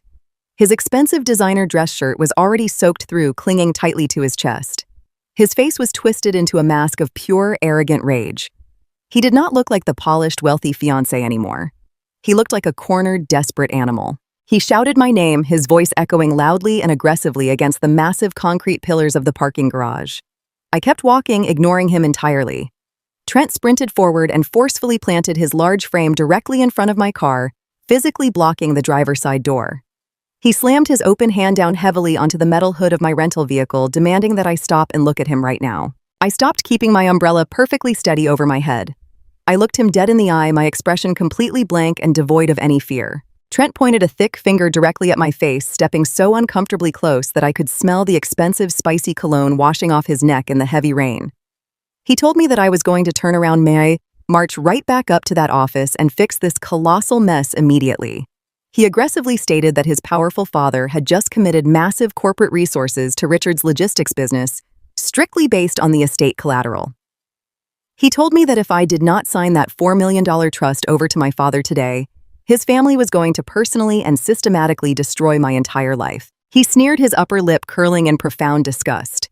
He said I was nothing but a mid-level corporate auditor with a meaningless apartment. He loudly bragged that his wealthy father played golf every single weekend with the senior executive partners at my accounting firm. He explicitly threatened to have his father make one single phone call and get me fired by the end of the business week. He said he would make absolutely sure I was completely blacklisted from the financial industry forever. He told me I would never work in corporate America again, and that I would end up bankrupt and living on the street. He demanded that I surrender the estate right now, or he would crush my entire career without a second thought. He stepped even closer, physically cornering me against the wet metal of the car door. He truly believed his physical size and his family wealth would easily intimidate me. He thought I was still the quiet, compliant, weak woman he had met at the flooded house. I did not take a single step backward. I did not raise my voice or show a single ounce of panic. I simply let out a cold, sharp, genuinely amused laugh. I looked Trent up and down, and then I spoke with absolute terrifying calm. I told him that if he took one more aggressive step toward me, or if he dared to touch me, I would immediately dial 911 and have him arrested for felony assault. I told him that a highly conscious, wealthy family like his would absolutely hate the massive public relations nightmare of having their golden son handcuffed in a downtown parking garage for physically threatening a woman. Trent hesitated, his eyes darting quickly to my hands, suddenly realizing I was entirely serious and perfectly willing to ruin his day. I leaned forward slightly, my voice dropping to a low, lethal whisper. I told him that he should be far less concerned about my auditing career, and far more concerned about his own personal freedom. I reminded him that just a few days ago, he and Brittany had actively loaded $50,000 worth of stolen, authentic, mid-century furniture into a yellow moving truck. I told him I knew they had illegally fenced it to a private dealer in Atlanta for cash. I stated very clearly that I had the high-resolution photographs, the specific license plate numbers, and the crystal-clear audio recording of his explicit confession from the country club dinner. I looked right into his panicked eyes and promised him that if his father even thought about calling my firm, I would personally hand that massive digital evidence dossier directly over to the district attorney and have him indicted for grand larceny. Trent froze completely, his jaw went entirely slack. The absolute unadulterated terror that washed over his face was magnificent to witness. He realized in a fraction of a second that I was not a victim. I was the executioner, and I was holding the axe directly over his neck. I told him to back away from my vehicle. He stumbled backward instinctively, his hands raised slightly in total defeat, the cold rain washing down his pale, terrified face. I unlocked my door, slid comfortably into the dry driver's seat, and started the engine. I rolled the window down just an inch and looked at him one last time. I told him to go back upstairs and enjoy his wonderful new family. Then I put the car in drive and pulled smoothly out of the parking space, leaving him standing completely alone and shivering in the pouring rain. I drove straight back to my apartment completely calm, but I knew Richard was not going to surrender quietly. Men like my father do not accept defeat. They escalate until they hit a concrete wall. Exactly 4 hours later, a loud knock echoed through my apartment. I opened the door to find a professional legal courier standing in the hallway. He handed me a thick, heavy manila envelope, asked for my signature, and quickly walked away. I carried the envelope to my desk, opened it, and pulled out a stack of freshly stamped court documents. Richard and Susan had wasted absolutely no time. They had immediately driven from the law firm to the county courthouse and filed an emergency legal injunction to formally contest the validity of the last will and testament. They had officially petitioned the court to freeze all assets, properties, and bank accounts associated with the Harrison estate pending a full psychological review of my grandfather's mental state at the time of the addendum. I sat at my desk and read through the aggressive legal jargon. Their strategy was incredibly transparent and entirely predictable. It was a classic legal bullying tactic. They knew I was a single woman living on an auditor's salary. By legally freezing the massive trust, they were preventing me from using any of my grandfather's millions to hire a defensive legal team. They firmly believed they could bleed me dry. They thought this emergency injunction would successfully starve me out legally, forcing me to eventually settle out of court and hand the money over to them simply because I could not afford the hourly legal fees to fight them in a prolonged court battle. They thought they were being incredibly ruthless and brilliant. They thought they had trapped me. I set the legal papers down on my desk and smiled. They were incredibly stupid. They had no idea that this injunction was exactly what I had prepared for and exactly what I needed them to do. By officially filing this legal injunction and freezing the estate assets with the county court, Richard had created a massive, highly visible public record that the estate was heavily contested and locked in litigation. The National Bank, currently underwriting his $1.5 million bridge loan, ran automatic daily public record sweeps on all listed collateral before releasing massive cash funds. Richard thought he was starving me out, but what he had actually just done was legally prove to the federal bank that he had absolutely no clear title to the collateral he had pledged. He had just detonated his own fraudulent loan. He had walked right into the center of my trap and locked the door behind himself. The countdown to his absolute destruction had officially begun. Exactly 2 weeks after the emergency injunction was filed with the county clerk, the formal deposition officially commenced. We gathered in a sterile, brightly lit conference room on the 12th floor of a neutral corporate building in downtown Charlotte. The room was incredibly cold, smelling faintly of stale coffee, and the sharp ozone from the copying machines down the long hallway. I was wearing the exact same tailored charcoal gray business suit I had worn to the initial will reading. I kept my posture completely straight, and my face entirely devoid of any emotion, projecting the cold, calculated detachment of a professional auditor who was simply reviewing a broken financial spreadsheet. I sat perfectly still beside my hired litigation attorney, Mr. Hayes. He was a quiet, meticulously dressed man who specialized entirely in aggressive financial fraud cases. I had handed him my complete digital evidence dossier a week prior, and he had spent days verifying every single piece of data. He knew exactly how lethal our position was. Across the wide oak table sat my parents. They had hired a notoriously aggressive and incredibly expensive defense attorney named Mr. Caldwell to protect their interests and force me into a settlement. Richard was wearing another brand-new custom-tailored suit, looking completely relaxed and supremely confident in his ability to control the narrative. Susan was wearing a conservative pale blue dress, intentionally trying to look like a fragile, grieving daughter who was simply seeking justice for her father. At the head of the heavy wooden table sat the certified court reporter. She was a quiet woman whose fingers rested lightly over the keys of her stenography machine, ready to permanently record every single spoken word into the official, legally binding record.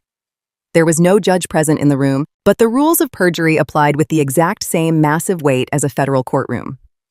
My parents believed this was just another social setting where they could easily lie their way to victory. They had absolutely no idea they were actively walking into an execution. Mr. Caldwell initiated the legal proceedings. He spoke to his clients with a soft, guiding tone, purposefully allowing them to construct their elaborate narrative without any interruption or pressure from the opposing side. Susan was called to testify first. She raised her right hand, looked directly at the court reporter, and swore under oath to tell the absolute truth. Then, without a single moment of hesitation, she immediately began to lie. She spoke in a trembling, highly practiced voice, telling the entire room that my grandfather had been suffering from severe cognitive decline for the last 3 years. She falsely claimed he frequently forgot the names of his own family members, suffered from severe paranoia, and was entirely incapable of making rational decisions about his complex estate. When Mr. Caldwell gently asked her about my relationship with the family, Susan let out a heavy, tragic sigh and wiped a non-existent tear from her cheek. She stated on the official legal record that I had always been mentally unstable and deeply jealous of my younger sister. She completely fabricated a dramatic, sweeping story about the night of the hurricane. She claimed under oath that I had shown up to their house already intoxicated and aggressively screaming. She testified that they had lovingly directed me to the safe, dry workshop simply to protect their frightened guests from my violent and unpredictable outburst. She painted a beautiful, tragic picture of a loving family terrorized by a greedy, unstable daughter. She confidently locked her massive lies into the transcript, totally unaware of the security camera footage that would later destroy her completely. Then it was Richard's turn to speak. He raised his right hand and swore the exact same oath. He was far more aggressive than Susan. He spoke with the deep, commanding authority of a successful businessman who expected everyone in the room to blindly accept his word as absolute fact. He testified that he had been the sole caretaker of my grandfather's complex financial affairs for over a decade. He stated unequivocally that he had always acted with the utmost fiduciary responsibility and had never once misused a single penny of the estate funds.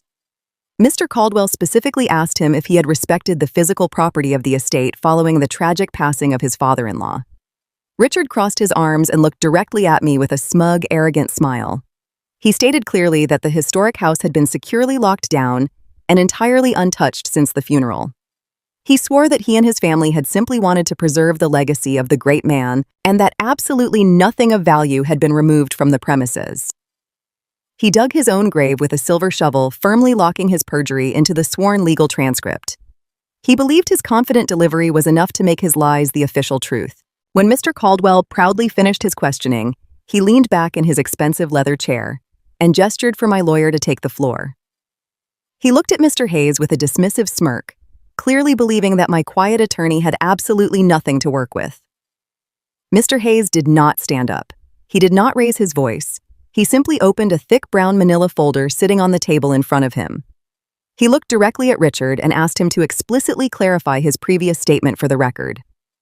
Mr. Hayes asked Richard if he was absolutely certain, under the strict penalty of perjury, that no high-value physical assets had been removed from the estate property by him or any member of his immediate family. Richard let out a loud, condescending laugh. He told my lawyer that he had already answered the question and that his memory was perfectly clear. He swore again loudly and firmly that the property was completely untouched and perfectly secure. Mr. Hayes nodded slowly, his expression completely blank.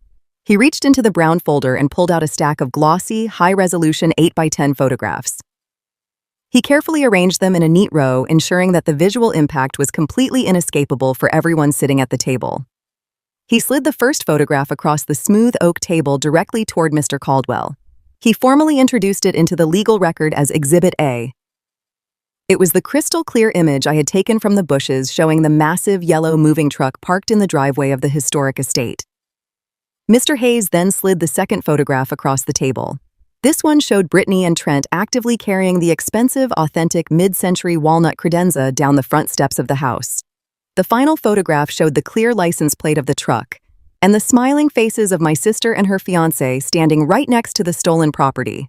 Mr. Hayes calmly asked Richard to explain why his daughter was actively loading $50,000 worth of estate assets into a commercial moving truck just 3 days after the funeral, directly contradicting the sworn testimony he had provided less than 5 minutes ago. Richard lost his smug smile instantly. The color drained from his face as he stared at the photographs. He swallowed hard, his eyes darting frantically between the undeniable photographic evidence and his own highly paid lawyer. He stammered, his confident business voice completely vanishing. He nervously claimed that he had simply instructed the kids to move some old, worthless furniture into a climate-controlled storage unit for safekeeping, because the house had a minor roof leak. It was a weak, pathetic, completely transparent lie, but he was desperately trying to backtrack and cover his massive tracks. Susan stared at the photos in total shock, her hands beginning to shake exactly as they had in the previous law office reading. Mr. Hayes did not even bother to argue with Richard's pathetic excuse about the furniture. He simply let the lie hang in the cold air for the court reporter to record. He moved immediately to the final fatal blow. Mr. Hayes asked Richard to explain the exact legal authority he was currently using to manage the estate finances and negotiate with commercial banks. Richard quickly sat up straighter, clinging to his final shred of power. He proudly stated that he possessed a fully notarized ironclad general power of attorney signed by my grandfather. He declared that this document gave him absolute legal authority over every single bank account and property title associated with the Harrison family name. Mr. Hayes slowly pulled a single crisp sheet of paper from the manila folder. He slid it across the glass table. He formally introduced it as Exhibit B. It was a verified copy of the exact power of attorney document Richard had submitted to the National Bank to secure his $1.5 million commercial bridge loan. Mr. Hayes asked Richard to confirm his own signature on the document. Richard looked at it completely confused as to why my lawyer was presenting his own weapon back to him, and proudly confirmed that it was indeed the authentic document. Then Mr. Hayes systematically and mercilessly tore his life apart. Mr. Hayes stated for the record that my grandfather passed away in the intensive care unit of the county hospital on a Sunday afternoon. He produced a certified copy of the official medical death certificate reading the exact time of death into the transcript. He then pointed a sharp finger directly at the date printed perfectly next to the notary stamp on Richard's power of attorney document. Mr. Hayes stated that the legal document granting Richard total financial control was officially signed, dated, and notarized on a Tuesday. That was exactly 48 hours after the medical examiner had pronounced my grandfather legally dead. The entire conference room went completely silent. The only sound was the rapid clicking of the stenography machine as the court reporter captured the devastating facts. Mr. Hayes looked Richard dead in the eye. He asked him to explain to the court exactly how a deceased man who had been resting in the hospital morgue for 2 entire days managed to sit up, hold a pen, and legally sign away his entire fortune in front of a licensed notary public. Mr. Hayes asked Richard if he was completely aware that forging a legal document to secure a massive commercial bank loan constitutes first-degree federal bank fraud, which carries a mandatory minimum sentence in federal prison. Richard opened his mouth to speak, but absolutely no sound came out. He looked exactly like a man who had just stepped onto a landmine and heard the internal spring click. He was completely trapped. He had just sworn under oath that the document was authentic, completely cementing his own federal crime into the official deposition transcript. Mr. Caldwell, the aggressive and incredibly expensive defense attorney, instantly turned pale. He stared at the forged document, his eyes wide, realizing the catastrophic magnitude of what his client had just done. A lawyer can defend a client who makes a mistake. A lawyer cannot defend a client who actively commits federal fraud and blatant perjury right in front of a certified court reporter. Mr. Caldwell did not ask Richard for an explanation. He did not try to spin the evidence or object to the line of questioning. He slammed his hands down onto the table and stood up so quickly his heavy chair rolled backward and hit the wall. He raised his voice, speaking directly to the court reporter to ensure his words were perfectly recorded. He formally requested an immediate recess. He then looked down at my parents with absolute professional disgust. He stated on the official legal record that he could no longer represent these clients due to a massive and irreconcilable ethical conflict. He packed his expensive leather briefcase, turned his back on my terrified parents, and walked right out the heavy wooden door, completely abandoning them to their absolute destruction. Susan began to openly weep, completely unable to process the total collapse of her perfect world. Richard just sat there, staring blankly at the forged signature on the table, finally knowing that his business, his freedom, and his entire life were entirely over. During a Category 4 hurricane, my parents locked me out of their house so my golden child sister could impress her wealthy future in-laws. As I stood freezing in the flooding rain begging for shelter, my mother looked me dead in the eye and whispered that my sister mattered more. But a few weeks later, at my grandfather's will, reading one single sentence turned their heartless betrayal into absolute panic. And for the first time in my life, I watched my mother's hands shake. The morning after the disastrous deposition, the emergency legal injunction was officially lifted. The county judge assigned to the probate docket reviewed the certified court transcript and the undeniably forged power of attorney document my lawyer provided. The judge did not just dismiss my parents' frivolous lawsuit. He threw it out with extreme prejudice, issuing a scathing written reprimand against Richard for attempting to manipulate the judicial system with fabricated evidence. By 10 o'clock in the morning, the heavy ironclad legal freeze on my grandfather's estate was completely dissolved. Mr. Hayes called me from his office to deliver the news. His voice was perfectly calm, but I could hear the distinct sound of professional satisfaction in his tone. He informed me that the deed to the historic house, the liquid investment accounts, and the entirety of the $4 million trust were now fully legally and undeniably under my absolute control. I was no longer fighting a defensive battle. I was the undisputed owner of the castle. I did not waste a single second celebrating. I immediately enacted the next phase of my strategy.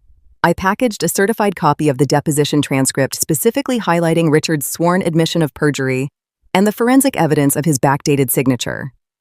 I placed the transcript into a heavy legal envelope along with a concise, professionally drafted cover letter.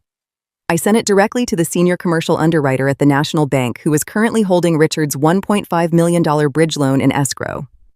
I bypassed the standard customer service channels and mailed it via priority overnight courier directly to the Bank Fraud Investigation Department. Banks do not have emotions. Banks have incredibly strict risk assessment protocols. When the senior underwriter opened that envelope and read the certified court document proving that their client had actively committed first-degree federal bank fraud to secure a commercial loan, the automated response was swift and absolutely brutal.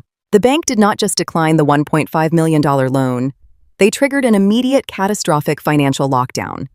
Within hours of receiving my package, the bank froze every single corporate checking account, payroll account, and business line of credit associated with Richard's logistics company.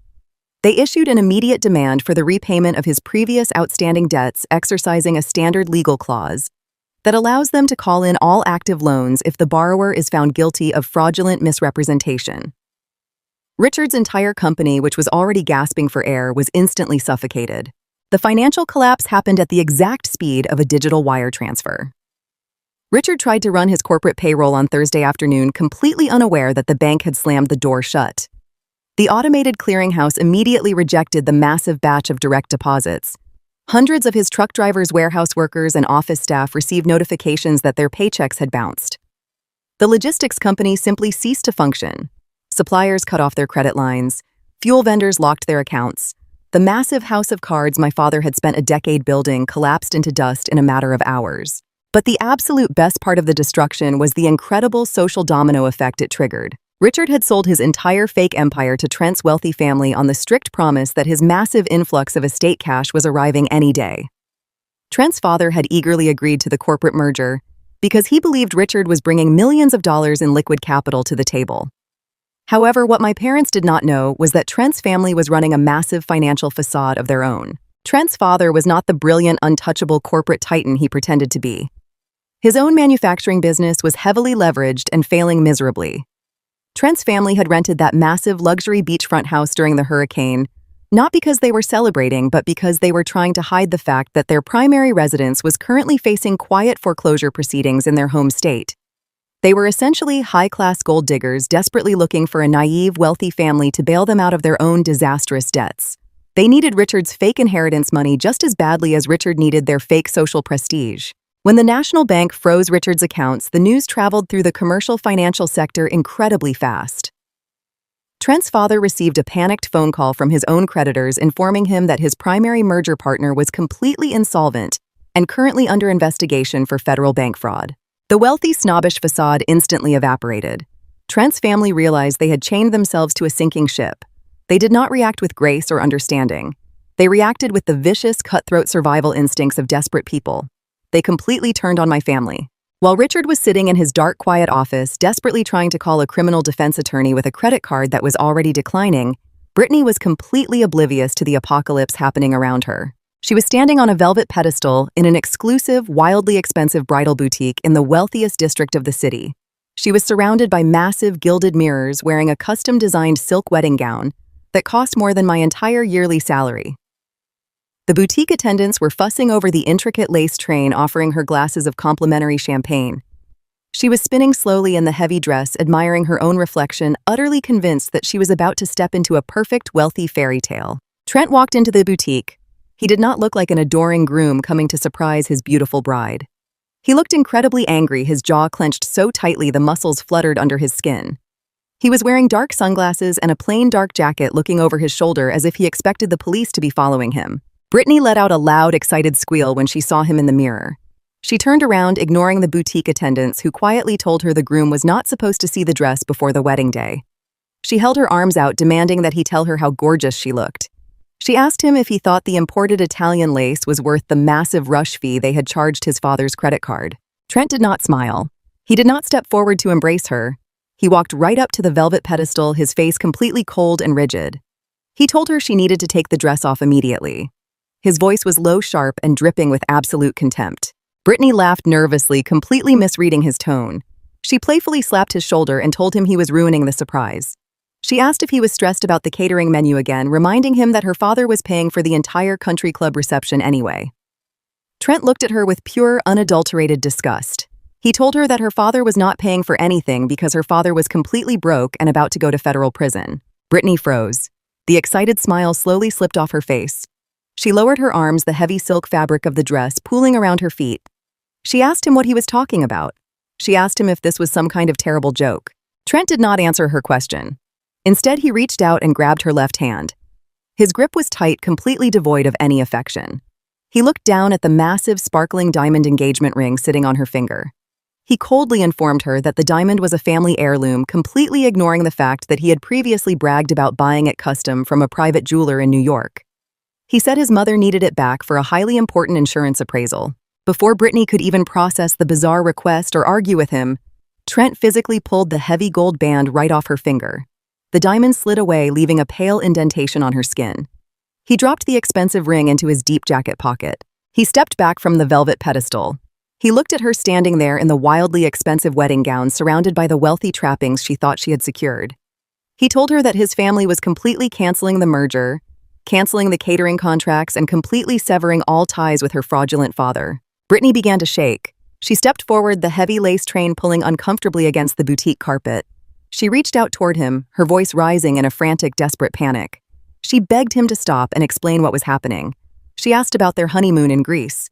She asked about the newly constructed $1 million house they had just put a deposit on. Trent let out a sharp, cruel laugh. He told her the deposit check had bounced 3 days ago. He told her she was a pathetic social climbing fraud just like her parents. He turned his back on her without another word and walked straight out of the boutique, the glass door swinging shut behind him. Brittany stood on the pedestal, completely paralyzed by shock. The boutique attendant stared at her in awkward, horrified silence. The complimentary champagne suddenly looked incredibly cheap. 10 seconds later, Brittany's cell phone buzzed loudly on the small glass table next to the mirrors. She scrambled off the velvet pedestal, nearly tripping over the massive silk skirt of her gown. She grabbed the phone with trembling fingers. It was a text message from Trent. It was brief, cold, and completely final. The message simply read, "The wedding is permanently canceled. Do not ever contact me or my family again." Brittany stared at the glowing screen. The absolute reality of her situation finally broke through her massive wall of delusion. The wealthy fiancé was gone. The $1 million house was gone. The $50,000 she had stolen from my grandfather was entirely gone. She was standing in a high-end boutique wearing a dress she could not possibly afford entirely alone. She dropped the phone onto the floor. She collapsed onto the small velvet seating area, buried her face in the expensive Italian lace, and began to sob uncontrollably. There was no one there to comfort her. There was no one there to tell her she mattered more. She had built her entire life on the foundation of someone else's money, and now she was left with absolutely nothing but the bill. I did not need to be in the boutique to know exactly how the scene played out. The complete and total social destruction of my family was entirely predictable. They had spent their entire lives treating people like disposable assets, completely convinced that their arrogant facade would protect them from reality. But reality always collects its debts, and I was standing perfectly clear of the wreckage, holding the absolute legal power of my grandfather's legacy, watching their entire fraudulent universe burn to the ground. The collapse of Richard's logistics empire was not a slow decline. It was a sudden, violent decapitation. Once the federal bank froze his commercial accounts, the entire supply chain of his business snapped entirely in half. Within 48 hours of my legal package arriving at the Fraud Investigation Department, the National Bank officially rejected his $1.5 million bridge loan. But they did not stop there. Because Richard had submitted a forged legal document to a federally insured institution, the bank immediately flagged his entire financial profile for severe fraudulent activity. They exercised a standard aggressive legal clause found in all commercial lending contracts, allowing them to instantly call in every single active loan and line of credit associated with his business name. They demanded immediate total repayment in full. Richard did not have the money. He did not even have the cash to make his weekly payroll. By the following Monday, his logistics company was forced to officially file for Chapter 7 bankruptcy. This was not a strategic financial restructuring designed to save the business. It was a complete mandatory liquidation. Court-appointed trustees immediately seized his commercial warehouses, repossessed his entire fleet of delivery trucks, and locked the doors of his corporate office. The business he had used for years to project power and demand respect from our family was completely wiped off the map. But the true catastrophe for my parents was not the loss of the business. It was the loss of their massive coastal home. During their frantic attempts to secure Trent's wealthy family and fund Brittany's lavish wedding, Susan and Richard had lived wildly beyond their actual means. They had leveraged their sprawling residential property to the absolute limit. They had taken out a massive home equity line of credit using the physical house as collateral to pay for the $30,000 engagement dinner at the Oak Creek Country Club, the custom designer clothing, and the massive non-refundable deposits for the catering halls. They had completely gambled their actual shelter on the firm belief that my grandfather's money would arrive in time to pay off the massive debt. When the logistics company collapsed and the fraud investigation was launched, the bank moved with ruthless mechanical efficiency. They initiated an immediate foreclosure on the coastal home. My parents were served with official eviction notices informing them that the property would be seized and auctioned by the bank to cover their outstanding debts. Susan's carefully curated social standing evaporated overnight. The Oak Creek Country Club, terrified of being associated with a high-profile federal bank fraud investigation, immediately and permanently revoked their membership. The wealthy friends who had eagerly drank their vintage champagne and complimented their designer clothes suddenly stopped answering their phone calls. Trent's family had completely vanished, leaving Brittany entirely alone and humiliated. My parents were completely isolated, drowning in massive debt and facing imminent homelessness. To avoid the bank seizing absolutely every physical possession inside the home, and desperately needing liquid cash to hire a criminal defense attorney for Richard, Susan was forced to agree to a massive public estate sale. The sprawling coastal home, the exact same house where my parents had locked me out to freeze in a deadly hurricane just weeks prior, was suddenly open to the general public. The estate sale took place on a bright, crisp Saturday morning. I did not drive my compact rental car. I hired a professional moving service and rode in the passenger seat of a massive commercial box truck. We drove into my parents' wealthy coastal neighborhood and parked legally on the street right behind a long line of luxury vehicles. I did not walk up to the front door alone. I was accompanied by 2 uniformed county sheriff deputies. I had visited the local police precinct earlier that morning, presenting my certified trust documents, my legal identification, and a highly detailed notarized inventory list of my grandfather's historical assets. I had filed a formal police report for stolen property. When my sister and her fiancé had raided my grandfather's house, they had taken the mid-century credenza to sell in Atlanta, but Susan and Richard had personally taken the absolute best pieces for themselves. They had quietly moved my grandfather's heavy, authentic walnut dining room set and his entire collection of pristine antique silver into their own house to impress Trent's parents. The police were legally obligated to assist me in reclaiming stolen assets that belonged to a protected trust. We walked up the wide brick driveway. The heavy oak front door was propped wide open, allowing a steady stream of strangers to wander in and out of the foyer. I stepped onto the exact same porch where I had stood soaking wet, begging for my life while my mother turned the deadbolt. The warm, dry air of the house spilled out into the morning, but today I was not asking for permission to enter. Inside the house was completely unrecognizable. The illusion of grand wealth had been entirely stripped away. Every single room was plastered with bright neon green price tags. Strangers were casually walking across the expensive Persian rugs with muddy shoes. People were digging through Susan's designer clothing racks, opening her kitchen cabinets, and loudly haggling over the price of her crystal wine glasses. The house smelled like cheap coffee and desperation. Susan was standing near the grand staircase. She looked absolutely terrible. Her hair was unwashed and pulled back into a messy knot. She was wearing a plain gray sweater and faded jeans. She was actively arguing with a woman she used to play tennis with at the country club over the price of a used designer handbag. The tennis partner was speaking to my mother with profound condescension, treating her exactly like a desperate vendor at a cheap flea market. Then Susan looked up and saw me standing in the foyer with two armed police officers. She dropped the designer handbag directly onto the hardwood floor. All the remaining color completely rushed out of her face. Richard came walking out of the kitchen holding a clipboard and froze completely in his tracks. The entire room suddenly went quiet as the shoppers noticed the police presence. I walked directly into the center of the formal living room. I did not raise my voice. I did not scream or throw a tantrum. I spoke with the calm, absolute authority of an auditor executing a final financial settlement. I announced to the room that I was not here to purchase any of their heavily discounted items. I stated clearly that I was here to execute a legal reclamation of stolen property. I pointed to the massive, authentic mid-century dining table and the set of 8 matching walnut chairs sitting perfectly in the center of their formal dining room. I then pointed to the large glass display cabinet in the corner, which was currently holding my grandfather's priceless antique silver collection. Both items had large neon green price tags stuck directly onto them. Susan had actually tried to sell my grandfather's legacy to pay for her own criminal defense. Richard stepped forward, his face turning a deep, angry red. He pointed a trembling finger at the officers and demanded they leave his house immediately. He loudly claimed that the furniture and the silver belonged to him, stating that he was simply storing it for the estate and that I had absolutely no right to be here. He tried to project the same arrogant authority he had always used to bully me into submission. I simply handed the lead sheriff deputy the certified trust documents and the notarized inventory list. The deputy carefully reviewed the official court papers. He looked up at Richard, completely unimpressed by my father's aggressive posturing. The deputy placed his hand casually over his utility belt and told Richard to step backward immediately. He announced to the entire room that these specific historical items were officially documented as stolen property belonging to an irrevocable living trust. He stated that I was the sole legal owner and that I was fully authorized to remove them from the premises right now. He warned Richard that any attempt to interfere with the physical removal of the assets would result in an immediate arrest for obstruction of justice and possession of stolen property. Richard swallowed hard, his arrogant facade completely collapsing. He stepped backward, shrinking away from the armed officer, completely powerless in his own home. Susan could not handle the public humiliation. She realized that her former country club friends were watching her get publicly exposed as a common thief. She began to cry loudly, entirely abandoning her pride. She practically ran across the living room and grabbed my arm. She begged me not to do this right now.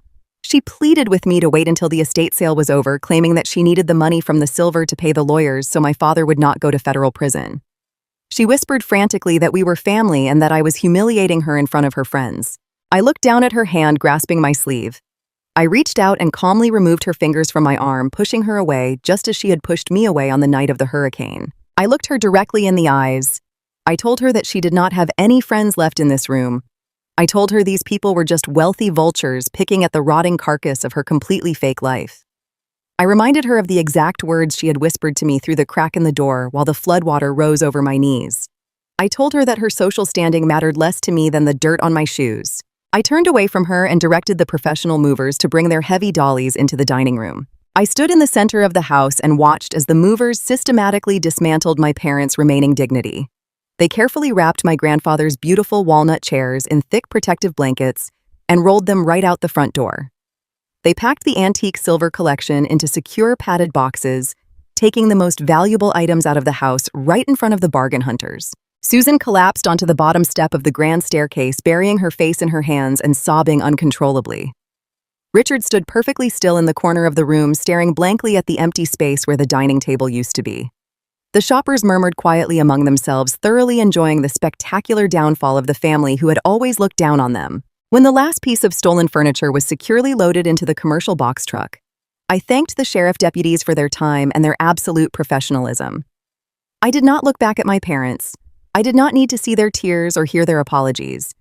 They were entirely bankrupt, publicly humiliated under federal investigation, and weeks away from being completely evicted from the house they had valued more than my life. I walked out of the front door, stepped out into the bright, warm morning sunlight, and left them alone in the absolute ruins of their own making. 4 months had passed since the massive commercial moving truck hauled my grandfather's stolen furniture back into my legal possession. The transition from a quiet corporate auditor living in a cramped apartment to the sole executor of a $4 million trust had been surprisingly seamless. I moved into the historic Craftsman estate the very same week the bank finalized the aggressive foreclosure on my parents' property. I spent the first 2 months hiring professional contractors to repair the minor roof damage from the hurricane and completely restore the interior to its original 1920s glory. The house was no longer a dusty mausoleum waiting to be pillaged by greedy relatives. It was a fortress of warmth, security, and absolute peace. The authentic mid-century walnut credenza my sister had tried to fence in Atlanta now sat perfectly polished in the main hallway. The priceless antique silver collection was securely displayed in the formal dining room. I had taken total control of my grandfather's legacy, and I was protecting it exactly the way he had intended. Outside, the coastal weather was taking a violent turn.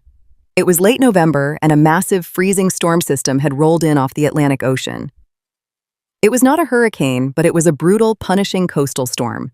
The temperature had plummeted near freezing, and a relentless driving rain was lashing against the thick glass windows of the estate.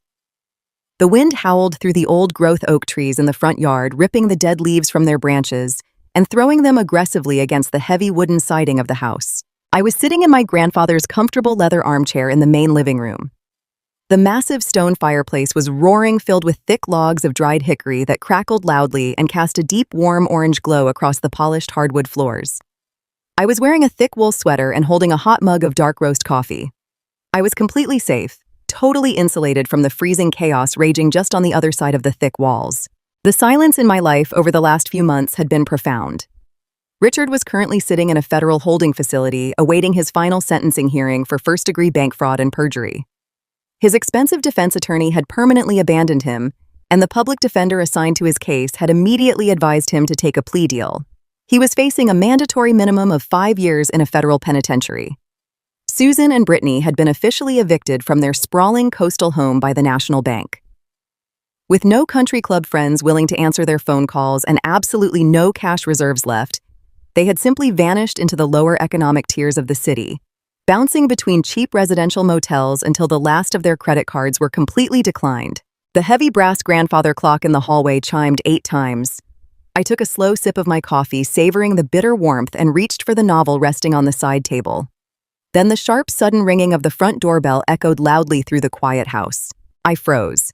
Nobody comes to visit an isolated historic estate in the middle of a freezing storm at 8 in the evening. I set my coffee mug down on the table.